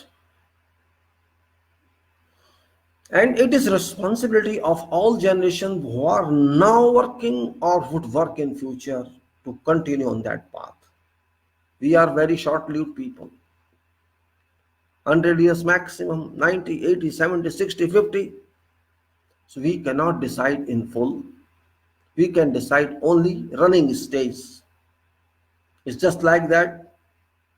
A transport is there. This is very good transport. It's moving, it's driven, and you are driving that. You are using that transport, have driven some distance, and then you are using stop and come down. Somebody else enters there. It's that way. You neither manufactured that vehicle, you did nothing on that invention, but you are using that. You are driving that. Same thing with our country. We did nothing for this construction of country. We are not going to finally decide about this, but we are just traveling. But only requirement is that travel should be jerk-free, shock-free, and if there are jerks and shocks, should be within limits of tolerance. Our vehicle should move with concentration on its controls, and if you deviate, if we think this way that way, we see this way that way, certainly we are going to make accidents, meet accidents. We have to avoid accidents to maximum possible level. And if we can make that, we can achieve that, we can achieve what we are. And that's also not final because it's moving. Everybody shall not die. Country shall not die. World shall not die. So we have just to contribute whatever we can, because nobody shall take anything when leave this world. So applies to everybody. You may be in whatever position, whatever status, you are not final answer. You are just a person to be used for some small development of this nation. And that's what I say for all. You will be scientists, engineers, doctor, professor, lecturers, or whatever, big man or big small man. You are not final. Your education is only for temporary use, and that's what we are using. Similarly, there is politics, there is institutions are there, all are there, but they are also not final and binding on this nation. It's just a move. Move for sake of move. Life doesn't stop, nature doesn't stop, universe doesn't stop, but body stops, person stops. So do not think that you are honor everywhere. Serve as much as one can. That is only demand of nation and all other nations from their citizens. We are not exclusive and we are inclusive, of course. We have to change our thinking style. See, fighting is very easy. Dispute is very easy. War is very easy. Destruction is very easy. You can hammer anything. You can suicide also. But reverse is very difficult. I can break, try to make, you will know how to make. Firing is very easy. Try to make, finish it. It's very easy to damage because that is no activity. You damage something thinking to achieve something. Is it possible? Because you are angry. You are emotional. You could not digest that, so you just transfer that anger, energy to that item you destruct. You considered that item to be your enemy and you destruct that item. And later on you realize what I've done. That should not happen. Yes, you have problems. Discuss. Expose. Give to a person who is responsible to solve that. That is what my duty is. But problem is, if suppose I am right, I try my best to project that problem to a person who is liable to solve that, but that person doesn't exist or doesn't receive that problem. So I am on one side, one end, alone, and that person is sleeping. Or that person is ignorant. He doesn't care. Their problem lies. That person is angry unnecessarily on you why you are causing this problem or why you are projecting that problem. That person doesn't want a state when you see a problem. That person is not happy with seeing your problem. He doesn't see that. He doesn't like to see a problem. No, you just imagine there's no problem. That person is just imagining that you imagine that there's no problem and this is no problem. So it is solved. That causes unrest. That's unrest in this country. And not only in this country, everywhere. Your job you are not doing, you are avoiding your job and then saying there's no problem. This means you don't want to do your job. If you cannot attend problem, if you cannot listen to people, if you cannot try to understand, you don't forget you are there in the office because of these people, not because of your own qualification, not because of your professionalism, not because of your CV says that it's your job. It is people's wish. People elect you to that position, directly or indirectly. Which reason empowers you for that position? And you are not listening to those who gave you this position? That is where problem lies. In whatever position you are, it's your duty to listen to people. Okay, you can take time in listening, no problem. But they should have confidence that you'll listen to that. But problem lies when you ignore them, willingly or unwillingly. If you cannot attend those people, I clearly speak, clearly envisage that you are not suitable for that position. And if you are not suitable for positions, you have taken that position by error, then you shall yourself feel sick and mentally disturbed. Or you should be mentally strong to attend problem and solve it. Or you promise that you solve it. This promise can be in speech or by words in writing. That is what leaders should do. Why do you fear? You are not going to pay anything for bank account. You are not going to pay any property from home. Nation has to pay and nation has to receive. What problem do you have? Why do you differentiate between people and community? That is not required in line to our constitutional principles, but you are doing that. Where problem lies? Problems are to be charted out, are to be drawn out and studied. Once you know root cause of problem, there is no way that solutions can't be reached.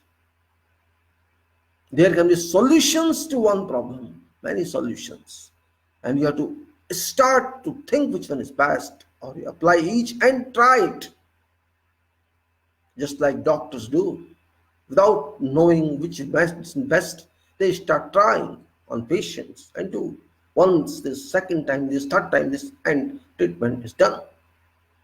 So you are doctors of this country's systems because you are at that key location of seats. You have to understand, you have to diagnose problems. And if you can't diagnose, why do you stay in this seat? Okay, people made a mistake. They procured you there to lead on this seat. They didn't know you're not capable. You just created a scene in their minds that you are capable, but you are not capable. So it is a national interest and your interest. Give up that seat. But you won't, because you think this is your principal seat. This is a fundamental seat where you are wrong. This seat is not fundamental. This seat is not permanent. Seat is permanent, but person to come in is not permanent. Even Brahma is not permanent. Vishnu is not permanent. Shiva is not permanent. Names are permanent. Souls are not permanent.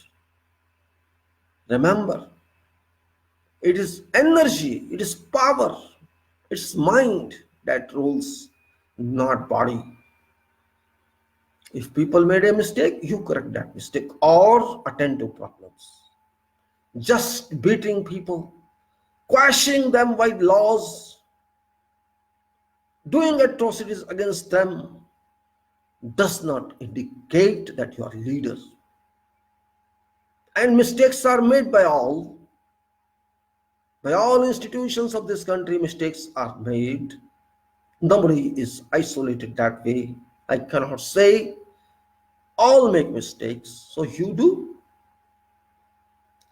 One side, you are head of this country, you are father of this country. In a way, you have to help problem. You have to act like parent, but you don't have that capacity. You must have a lot of digestion, absorption. You must have a lot of tolerance. You must have a lot of disturbing sleep. Only then you can be called eligible for this position. Remember, achieving this position is very easy. Just by electorate, you cause mistrust them, you mislead them, and you vote for you, or for MPs, and you come to this power. But it's a maintenance, it's a performance, it's very difficult. Seat is powerful, but performance is also very difficult. You can achieve seat, but you can't maintain seat. Either you destroy seat, or you destroy nation, or you destroy yourself. Position doesn't mean you are really actually fit for that. You are fit only when people fit you or your work fits you. The question arises to my mind as a citizen that in 2014 we changed some regime, a regime with which we had been fed up, a regime which ruled this country for decades, but people thought that regime was atrocious, not suitable for them. They were named robbers, looters. Okay, they were, I suppose. People acted upon and removed that regime. They've used you as an alternative who are now in power. It was not because of your face they wanted you. because because of your mindset, you submitted to people, you projected to people that you are an alternative, but people did not test you. They just accepted what you proposed, trusting that whatever you are stating was actually factual. So they brought to you power because they wanted to remove that resign, and not because you were fit in test. Your test was not conducted, but you were sent to powerful position. This means you were to be tested. And you thought you are suitable yourself, you contemplated you are best fit. And that is where you failed. You imagined people considered you are fit, but you are not fit. It was mistake consideration by you, and it was mistake taken by people to push you to that position, paralleling you to previous resign, or even superior consideration of previous resign. But you thought you are concrete while you are water. Not even water. You thought you were iron while you are not. Test started in 2014, first day of your job. It started that day. And you notified one commission. You remember? One commission, Black Money Discovery Commission, Black Money Solution Commissions, SIT under court order of Supreme Court. It is more than 5 years. Do people know where is that commission? Do we know what they did? This was led by past Supreme Court Judge M.B. Shah. What is information on that? What is performance detail of that? What did this commission do? That is your first job. And we have to think of that. People may have forgotten, might have forgotten. But your test starts there. Did it bring any results? Where is test report? Then you continued in seat. You thought there was no test. But test was continued. Still it is being under test. You propose something on your way. Okay, people accepted you. Right? Give them chance. You did demonetization, prime act of this country. You did GST, imposition or application. On both you failed. You fail not only ordinarily, you fail drastically, unimaginably. Even then, people allowed you. No problem, continue. Because your people creation, you are not your own qualification creation, your public creation. Public didn't want to accept that they failed themselves. Public is so smart of this country that they do not want to devalue themselves by declaring that, okay, our appointment is bad. We could not think, because we are after all crores of people, 140 crore people, and it impacts upon all citizens if they declare that our assumption, our proposition was mistaken. Fine, you continue. People are so nice, so merciful, so courageous as well, that by hook or by crook you came to power second time in 2019. Though there are allegations upon your management that it was due to EVM. Yes, it's a fact, it was due to EVM. But keep aside that also. People were mild with you because we are very emotional people. Okay, no problem, it's only 5 years, let's give some more time. So what flexibility people have, because not it is your capability, it is absence of parallel system, it's absence of someone else who can replace you. That point forced people to let you continue, because in 5 years those who were powerful in previous resigns, they diminished. In fact, they diminished to some extent. They were depressed.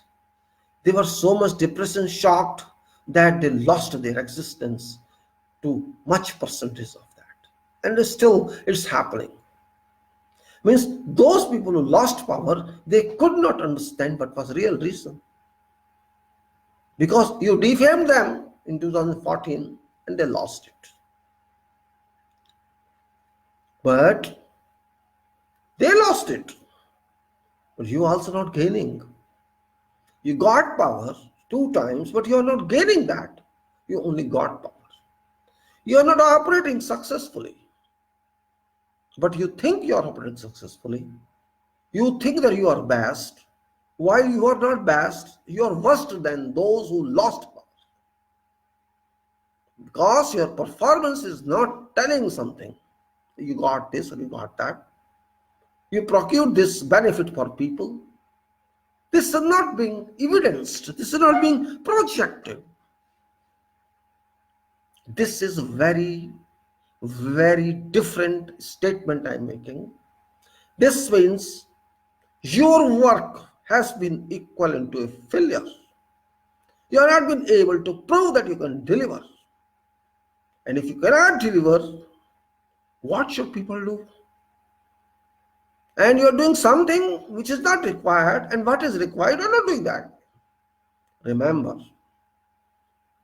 everybody wants food, clothes, and house. That is basic need of people. If people get this, even to some extent, they keep themselves pleased and happy and keep moving only in part success. But you have removed grounds from people. They are standing groundless. You could not understand what people require. You forgot to understand that. You did not even know what was that requirement. And that problem is because, first of all, you do not respect people. You do not respect education system. Because all three are, what is that actually? Roti, food. People need food, which means economy. People need clothes, which means economy. And people need housing, which means economy. But from where this economy comes? This economy comes from resources. And what are those resources? Those resources are natural resources or created resources. And that relates to education, mind, philosophy, thinking. And survival of good people, healthy people, relates to health. If I am not healthy, I cannot work. If I don't have resources, means I don't have money. And if I have resources, I cannot use them, this means I don't have mind. So one requirement is another resource, is linked. We have to understand this link. Those leaders who understand this link, they can move nation. We cannot live in isolation, these things. If we have resource, we should have knowledge also. If we have body, we should have health also. All are linked. And this is what people aspire for. People may be poor or maybe rich or middle-aged, middle one. Everybody needs in proportion what's required. First requirement is food, which is animal requirement. Animals like dogs, like donkeys, they don't wear clothes. They don't have good housing, but they need food. And they search for food all day. They keep their time searching food. And same applies to human being. But in addition to food, human needs clothing, human needs houses and other facilities which animals do not require. So our requirements are much higher than animal life because we are human beings. And that leadership must understand. And must understand that others won't help you. You have to help yourself. Those who trust, who believe in other helps, non-country help, they cannot move this country. Remember, you should be having strong base. Only then you can tell others help us or others can come to you. People come to strong people, not to weak people. If you want others should help you, first you have to help yourself. And if you are helping yourself, certainly others would come. This means you have quality of leadership, potential of leadership. Just a name leader is not adequate. You have to demonstrate that you are leaders. Just like people have demonstrated by appointment of yourself. People have demonstrated that they are electors. You elected. They changed previous one. They brought to you this. People have proved that they know what is democracy. They know how to deal with those who are bad and how to bring those who are expected good. You were expected good when you came to power. But you have not proved that you are good. Talking is no proof. Remember, you just talk, I'll do this and I'll do that, and you never do that. This means that talk is useless. That talk is useless, completely useless. Yes, if you do something to realize that talk, that is respectable. But it's not done. Reason you know well. It's not done at all. And you're not having inclination to do that. You are spoiling us. We have many prime ministers in 70 years. They did a lot for this nation. They created assets. They created properties. They created education system. They created health system. They created defense system. They created infrastructure. Of course, everything was not complete, not full, but they did something. Whatever they could do. It depends upon money. It depends upon roaming. It depends on public, what they want, how they want, in what duration they want. But if I break their creation because I don't like that, though it is creation, it's resultive, it's fruitful, but because I don't like that man who did this or that person, I crush that creation. How can I consider myself that I am right? I just remove that creation and see, I have done this. I exchange that creation form of some money. I have to ask a question myself then, am I doing good for nation or bad for nation? Money is one criteria, but affected property we created, assets we created, it's not joke. It's no joke, because even to construct a triangle, you need 3 sides and 3 angles, just for a geometrical triangle. And just for drawing a line, you need 2 points to join them. Just to constitute one angle, you need 2 lines and angle. Only then you can construct that figure. This is just on paper. Line, point, triangle, angle. That takes time. You need a pencil. You need a paper. You need a rubber. You need a scale. Only then you need that. You do that. It's nation. We have to construct nation, develop nation. So we need lot of resources, human resources, material resources, technology resources, and so many other resources. Only then we can do that. I want to raise a question. What resource did you create for this nation? Can you name one? What technology you created for this nation? Can you name one? What sort of human resources you created? Can you tell one? What assets you create for this? Can you tell me one? What sort of promises you fulfilled? Can you tell me one? Just name one, so that we can at least credit you for that. You have not named anyone. You have not done that. And whatever is available, you are thrashing that out. How can public allow that? How can public digest that? Means my assets I am thrashing. For what? Am I not competent, or am I not having caliber to recalibrate that asset or equipment and restore to its working life? Retrofit that. I'm not able to do that. That is my question. Why I cannot do that? What for I am there in power? You are an actually engineer in power. I'm not calling engineer in profession. Leader is also engineer. Remember, engineer is very vast word. You are doing social engineering, you are doing constitutional engineering, you are doing statutory engineering, you are doing development engineering, you are doing management engineering, you are doing governance engineering, you are doing many engineerings together. You are having a lot of responsibility.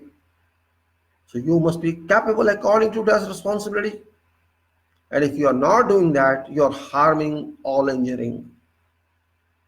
You are harming engineering. Social engineering has failed. The first one. Your duty, your responsibility and accountability has left somewhere. That social engineering has failed. You brought to do some social engineering, new type engineering onto existing society of this nation. But result is havoc, devastation. People are on roads. They are crying. They are speaking. Their expression, their sentiments. They are speaking everything. They're staging certain sittings, standings, processions, and everything. Explosive ideas are these. But there is no one from your domain to consult and talk to them, to listen to them. There is police to beat them. There is police to attack them. You are causing everything which is against constitution and democratic principles and socialism and secularism. You are thinking that you are exclusive there, no one else is there. Don't forget, public is there. Public once gets sentimental and emotional. That public elects you as well. Don't forget. They became sentimental in 2019 and 2014. They become sentimental, emotional, and that energy of being sentimental and being emotional help you to come to power. Those people are again emotional. They are getting sentimental and emotional, but you are fighting with them. You are affecting a war on them. Same people, they brought to you power, to power. That time you felt happy.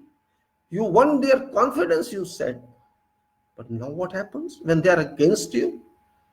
Now you're not courageous enough to face them. You don't have that courage. You want courage through police, through law, through judges. You want that courage? No, you can't enjoy that privilege. We don't allow you that privilege. You cannot crush such revolutions. This is first revolution, and after 1947, public revolution, public speak, public movement. This is political leaderless movement, which is a real movement. It's a moment you can measure happened before independence. That type of charting out explosion. People are angry, and not one or two, crores are angry. You may bring parallel encounters, doesn't matter. You may bring parallel to encounter them. Believe me, trust me, that shall not help you come out of this problem, and that shall not help nation encounter such revolutions, because this is not foreign invaders, they are your own people. These people must have respect to a level you are having. You cannot say, I do not listen to you. I listen to you through police or through courts. That doesn't solve problem. Courts are sitting in courtrooms, they don't know ground duty. And you are sitting in your room, you don't know ground duty. Even if you know, you are not helping to solve that. This is something disappointing to citizens of this country. Yes, there are people who support you still. Congratulations to them to think that way. Nobody can stop you from that thinking. You can support or you can go oppose, so your choice. And I'm also congratulating all those who are revolving, who are in movement, because this is also required. This is the strength of democracy, that one person helps something, one person doesn't help something. This is democratic principle. But do not forget, people are people. People once starts speaking, once starts losing a threat or a coward status. Once I come out of danger, I think I'm not in danger. I'm not worried of something. I don't think this regime can do against me, or I have no fear. I'm not scared by your attacks. Once I cross that line of fear, that line of disturbance in my mind, then you cannot stop me, even if you use police or army. Once if citizen decides and determines and undertakes that I'll accept every atrocities on me, caused on me by government or by police or by law, I am ready to digest everything, then you are failure, certainly. Because your value is only up to that point when people respect and fear you and fear law and order. Once they stop that and cross that red light, then it is green light for them and red light for you. Yes, you use police. You put them in jails, you beat them, can do. Remember, you cannot beat all 140 crores people or 100 crore people. There may be 10 to 20% in your support, say, okay, 20% on your support, for example, or even 30% on support, 70% against you. Then what can you do? What can your 30% do? 30 versus 70. You are gone in that case. You are gone. You are morally gone. And also, once you are morally gone, means you are weakened. You are morally weakened. Your bearing capacity is down. You are sinking. Do you want to sink? This is your thing. This is discussion of very different nature. I am not talking others people talk to arouse sentiments. I am not going to arouse any sentiment. I am just explaining what is required. Do your job. Best thing is act like elder brother, parent, solve problems, because you are in power. We can tell you, we can speak to you. It is because of your luck, your power, your opportunity gotten even by trial or error or by EVM or whatever. You are enjoying seat of this power. At least you prove that you are to some extent some worth this power. People should remember you in future from that aspect, not from an aspect of useless person. You have to decide for yourself what you want. People have already decided to refix you in this position, reinstall you in this position. They have decided, but they are waiting for results, your declaration. And your declaration is abnormal, it is worthless, it is unuseful. We are not living for unuseful results, unbecoming results which you are providing. You have to check yourself now. People have already checked you. You have to do self-study. You have to find yourself where is a mistake and correct that. If you are taking everything on your nose, this is against my ego, this is against my what I want to say, that has to be accepted by people. That is neither going to help you nor to people of this country. Nevertheless, you have a plan, you do that plan, you have a setting, do that setting, you re-establish links with people, that would help the nation.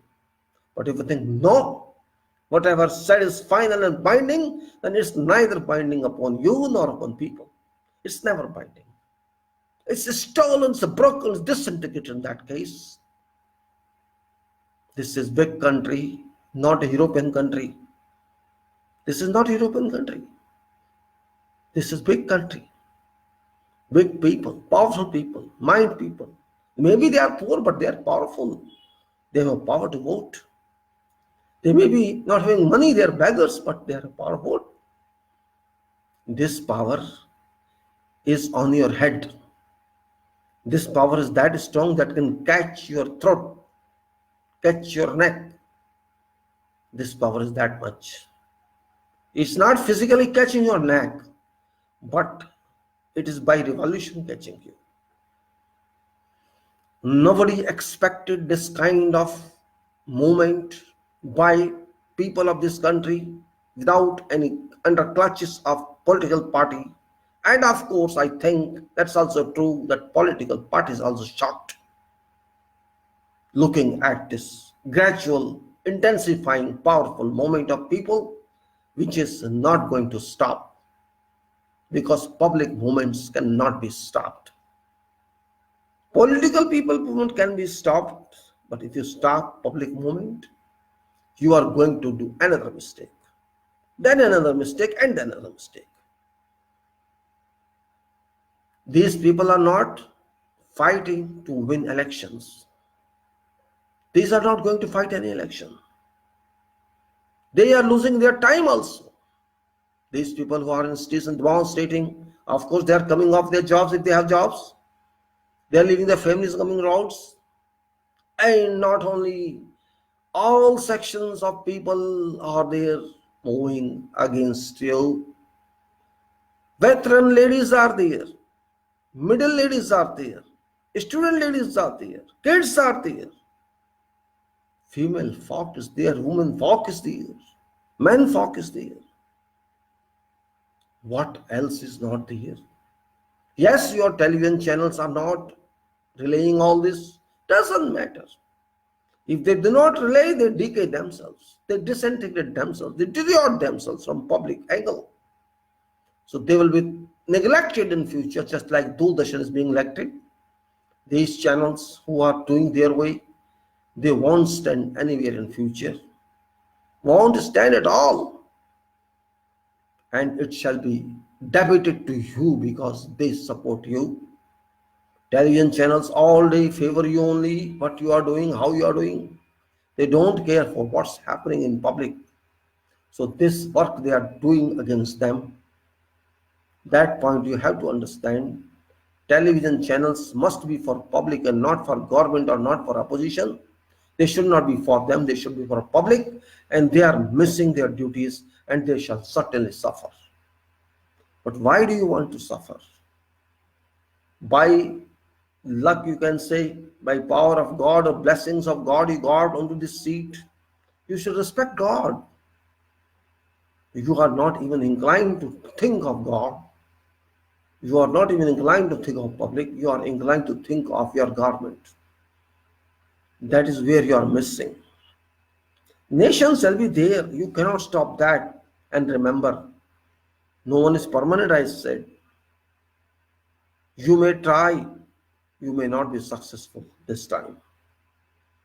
Yes, if you listen to people and solve problem by negotiating with them or by surrendering something, no problem. Sometimes steps are taken back. It is usual. Sometimes when you overestimate something and this doesn't happen, either you have to surrender that or you have to withdraw from that. That is only best way somebody can suffer, because you have to tolerate this when fire is on your head. It is public for whom statutes are drawn, approved, legislations are made, and its public doesn't accept that. You may be whatever powerful. You may use power of court, you may use power of police, you may use whatever you want to do. Public is not accepting. Public is public and nothing else. All are below public. All your institutions are below public. Public is top institution. It is citizens' institution.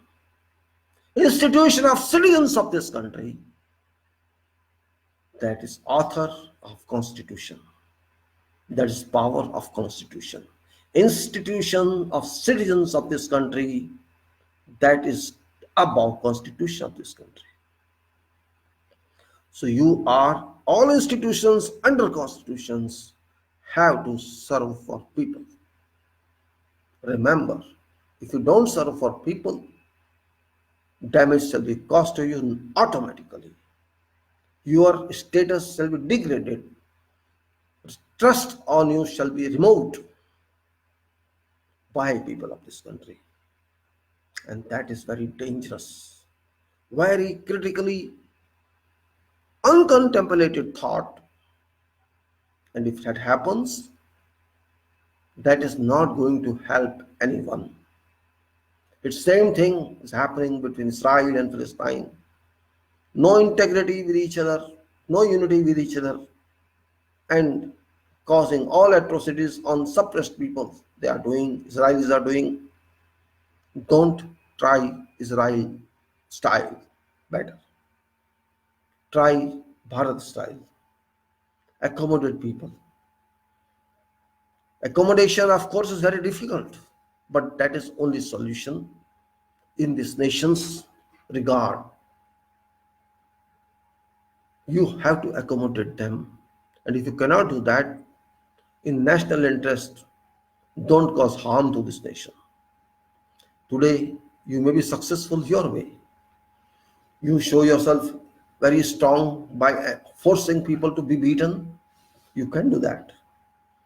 But remember, you are not helping nation. You beat one, 10 more will come. Once people decide for some unexpected activity, that is very dangerous. This is not union unrest. This is not union demonstration. This is not political demonstration. This is natural public demonstration. They want something which you don't want. So what is solution? You simply say, your people are saying, come on to our home, we'll discuss. Why should people go to you? Are you above people? Are you not representing people? Why should they come to you to beg something? What are you doing? What you are doing actually? We have 550 MPs in Lok Sabha. What they are doing? What is Prime Minister doing? What are cabinet ministers doing? Total MPs in Lok Sabha say 550 and Rajya Sabha say 250. What after all they are doing for us? They have no time to talk to people. They have no time. Country is so rapidly moving. They have no time. They are too busy. Oh, they are too busy. They don't have respect for people. You have no respect for those who brought to you this position. You have no respect to you. You don't have respect them. It is surprising. It is crazy, you can say. It is that much high pride in you. Arrogance, or more than arrogance, what is that can be applied. You are killing mentally, spiritually your people. And remember, there shall be retaliation as well. Then you will run away. What shall you do? It can be taught every day. You come to line. Come to line. Come to people. If people are wrong, tell them you're wrong. Explain to them. Argue with them. Listen to them. And if you are wrong, don't force them to accept what is wrong. You may use lakhs and crores of people which may speak in your favor. That doesn't mean anything. Because we don't need any favor from you. People don't need any favor from you. Your people are saying, oh, we support something. You already proved that. You already approved that law. There is no question of support or no support. Question is for those on whom this law is to be applied. If they are not going to accept this, what alternative do you have? Supporting demonstration is no solution. Solution lying somewhere else. If one person who is intelligent should withdraw from that temporarily or instantly just to calm down people. But you are firing them, smoking them. That's not required. That's not indication of good leaders. A good leader means good walker, mentally walker. Sometimes people can cause mistake and sometimes leaders can cause mistake. And it happens this time you cause mistake. You cause mistake in go of notebandi, demonetization, as well as imposed GST and many more. Of course, 370 abrogation was a mistake. So this is accumulation of mistake you have brought in, you have reached. What's best way is to think positively. Forget what you are. Forget what you can do for people. Forget how to keep them set according to your manifesto. If you cannot do that, this means a dangerous sitting in form of government. A dangerous situation is working in form as government of this country.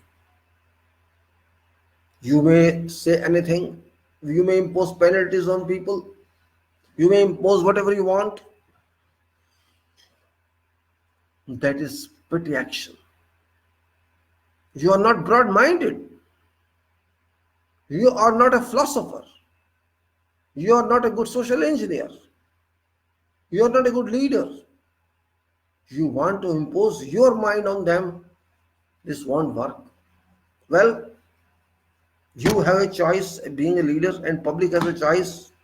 But public once floods in on road, on streets. This is a turbulent situation, but I am watching it. I am watching not from road, but from my own room that whatever is happening, it's very, very serious issue. And you think it stops? No, it will not stop. Public stops only when public gets what it demands.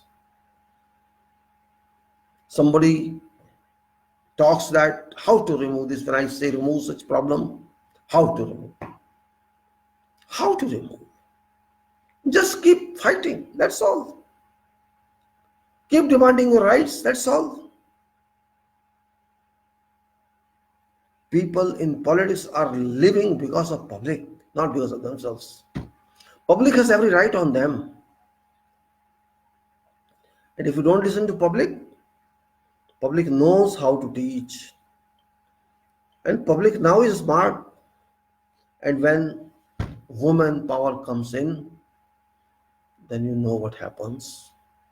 It's same woman power who is too innocent, who is too infant, who just confines to kitchen, who just confines to homely affairs. And same woman also kindles fire. Same woman does every activity of yours. Same woman can generate kids, which you can't. Same woman is called energy. Same woman brings up kids, makes them fit for society.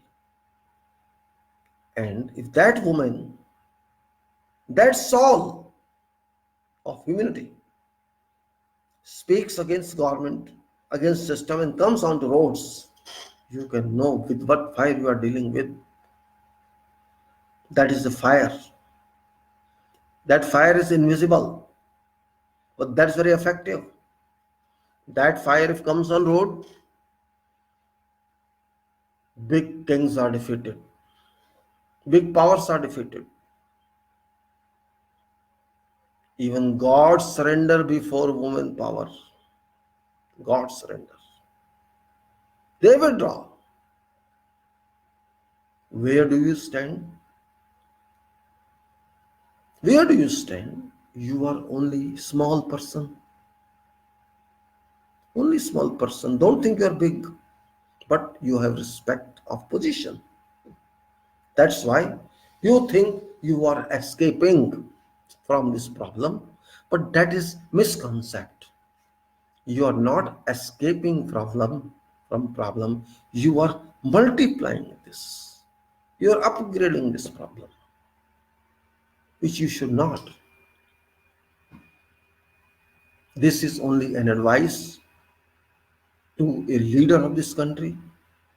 If you can think in our interest, in public interest, I can criticize you, no problem. But I am not interested in criticizing you. I am just narrating facts.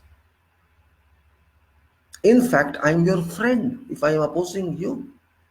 Don't think I am not friend, but I can't be your Bhakt. Remember, I can't be your Bhakt because Bhakt means I am Bhakt to God, not to human being. So you are a worker for me,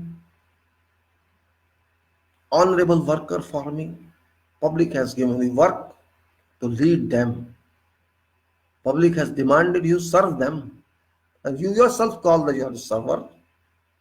Be a server.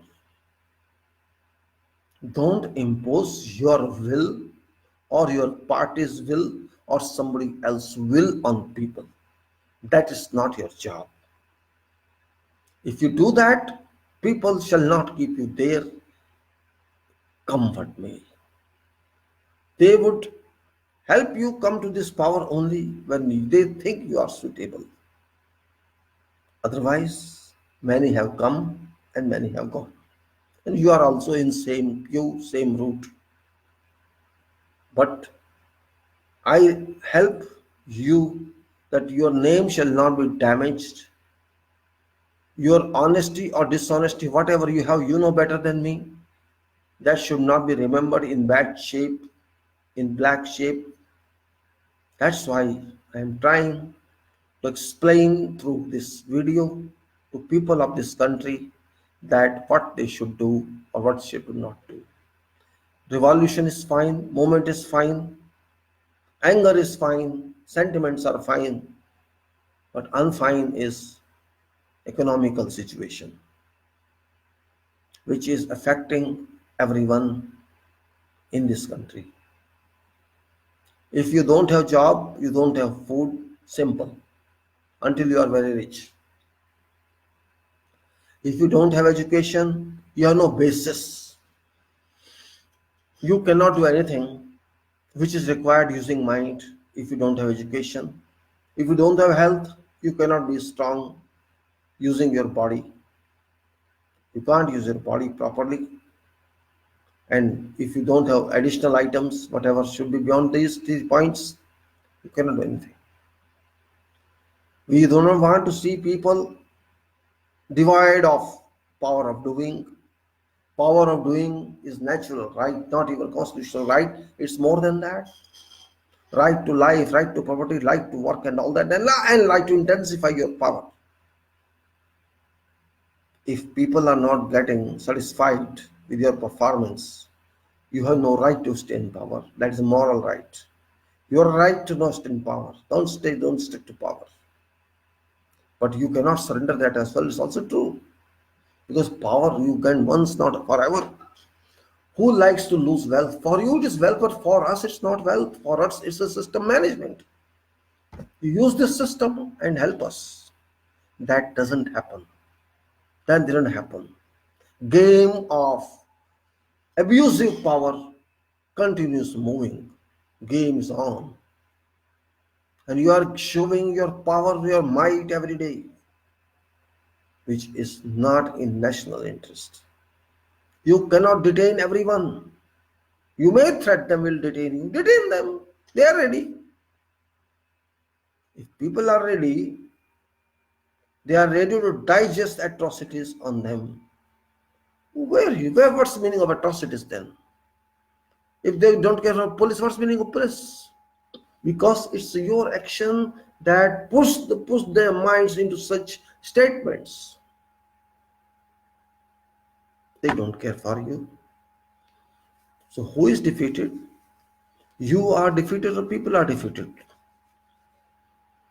You cannot defeat people using your power. Cannot. And if you think that means you are deciding your destiny of destruction, of non-existence of your name in future. Our Bharat is different, very different. Because our minds are different, our souls are different, our approaches are different. If you see everything in money angle, then I think they're wrong. Money is one part of life, but quality of life is another part. Benefits of life and natural resources are another part. Government means taking care of people. This is government. It's not power alone. It's not funds alone. How much you are serious about welfare of people, that is important. Public is to be supported by government, not otherwise. If public supports government, that government can move better than if public don't support them. Every day's bunds cannot be called, strikes cannot be called, every day's revolutions cannot be continued. It's only under compulsion when people resort to such acts. It is very, very unreasonable to continue such movements forever. But if it happens, this is very dangerous sign for our system.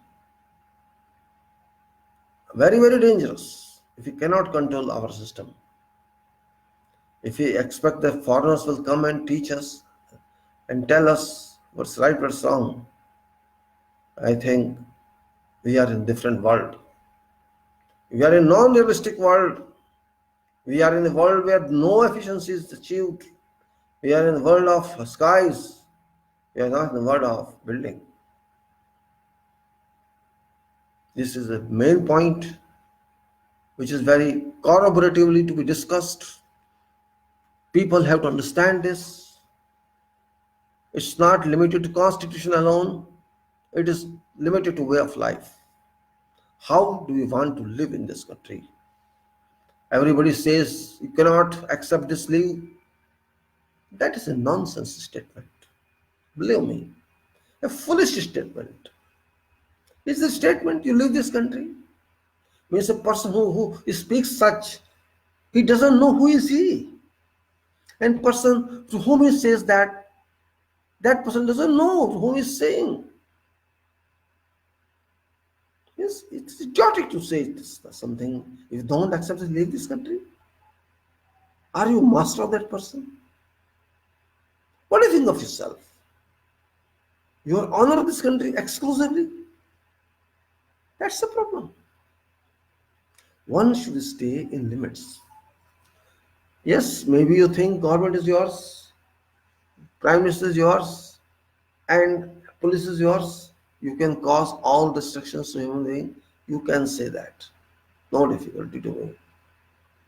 If facts are facts, shall remain facts. Our preambles are our guidelines and our morality lines. Our constitution is our structure of our governance system. More than that are people who decide for everything. So country is not government business alone. Country is business of people. It's people who have to live life. And if you do not facilitate public revoke is must. Public revolution is must on students' revolution. And that actually happened. Actually that happened. That's why people are on streets and roads, because they don't trust what is said. People are fed up with imaginary ideas. They are fed up with future hopes. They are fed up with so many ill activities government has done. And they are fed up of what's happening currently in economy. You may say we have given so many jobs. You have not given to anyone. Your many acts have gone in vain. have gone in water? Any acts caused by you have gone to water? What's fun then? Why do you think you are only problem solver when you are not?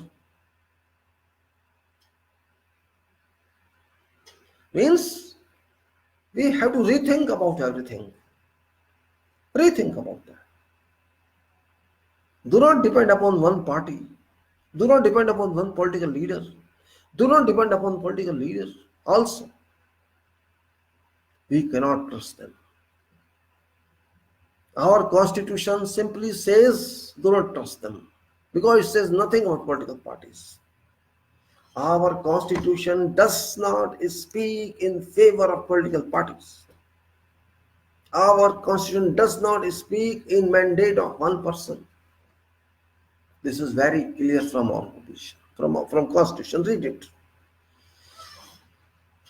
Our constitution does not speak for many things which are in your speech, in your charter. You have to decide yourself.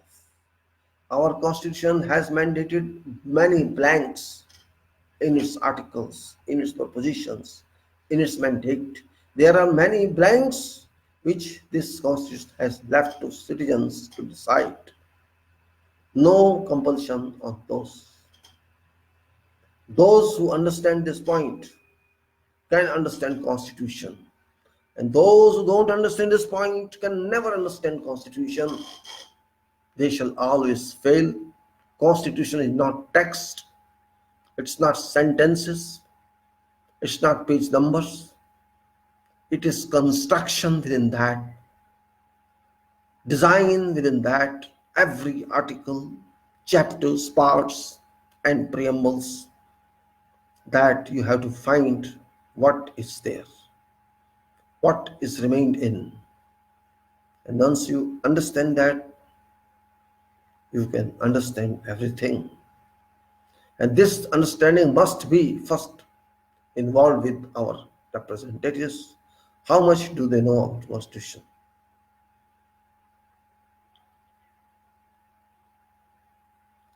This is very small and last point that I'm just trying to communicate. First of all, don't be depressed. Don't be discouraged by failure of government, by failure of system, and by failure of something not in your hands. For that, we citizens of this country have to be ready to accept and then start amending that. If your government does not listen to you, your executive, your legislature ignoring you, best thing is ignore them. Ignore them. Because either not ignoring or keeping silence means encouraging these leaders. And you should not encourage them because they're not worth encouraging. Yes, if they work for us, they do something for our people, all this pan-India, they do something good for them. They listen to people, they digest their problems, they can understand them, the cooperation continues. And if they say, no, we don't care for you, and it is very surprisingly, if our government talks of clothes specification, that is really a kind of nonsense, a kind of idiotic mind that we are getting in. We should not, means we cannot devalue ourselves. Even if people in politics devalue you, don't devalue people. That's not in national interest. That is not in humanity interest. That is interest of none. Only interest is that we have to think for our country, we have to think for people, think for healthcare, think for education, think for all other sectors where we lack in. We cannot leave it to GDP. We can have to access to more than judici. But to access more than that. I would say today's talk give you some idea of how to construct and interpret provisions within Constitution keeping aside all those who command on this. There is no one to command on this constitution. Only people are commanders because it says we people. It doesn't mention anything else there. And we people is actually beauty of Bharat India that simply mandates do not do not just think constitutional power. Check from time to time what power is there in this constitution. Read that, analyze that, and then think of. Or you can, many people think based on that, and that is not very encouraging. At the end, I would say constitution is for you and it is by you. You are its approver, you are its designer, citizen, you are its locator, you are its authority, and you have given it to yourself. And you are its milestone, you are again its all in all, but provided you affect that way. If you cannot affect that way, you miss something. It is not one day book, it is forever. It is forever. You cannot make India based on religion. You cannot make Bharat only related to certain sects or religions or societies. If you think that way, you are causing damage to society, damage to nation, and you are going to earn international bad reputation because you are different community. Now, I would say to youth, to all others, all women folk, men folk, and all those who are part and parcel of this nation, who want to see their future brightened, who want to see their future dynamic, who want to see their future well economized, who want to see further, who want to be in science and field of engineering, who want to be in every field or wherever they are, they must use this energy for positive cause of this nation. And if you don't see energy that way, if you don't use that energy, we cause injustice to ourselves.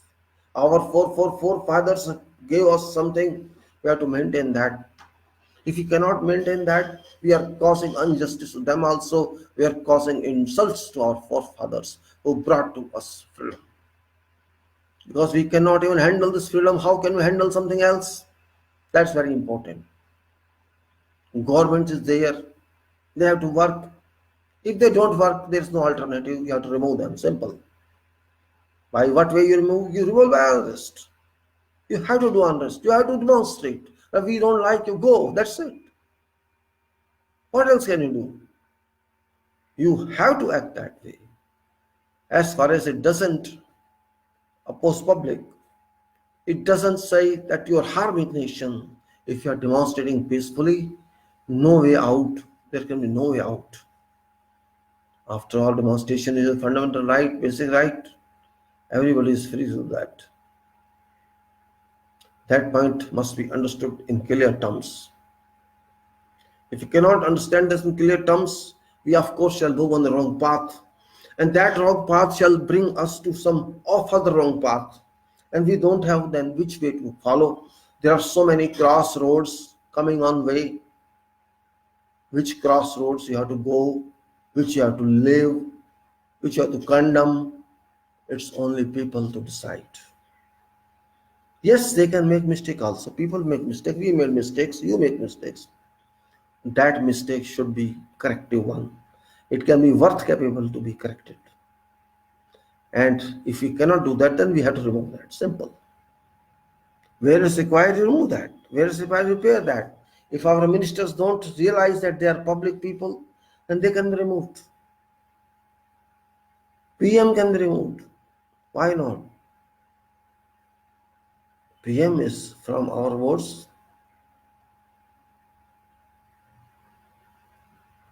Actually speaking, What I am saying today is the ocean is emerging on roads. It's not flood water. It's not turbid water.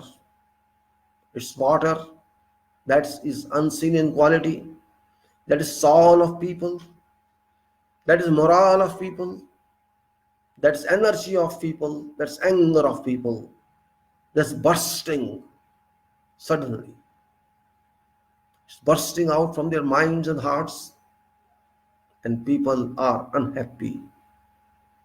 People are unhappy with this regime because this regime tried to differentiate between various sects rather than emerging them.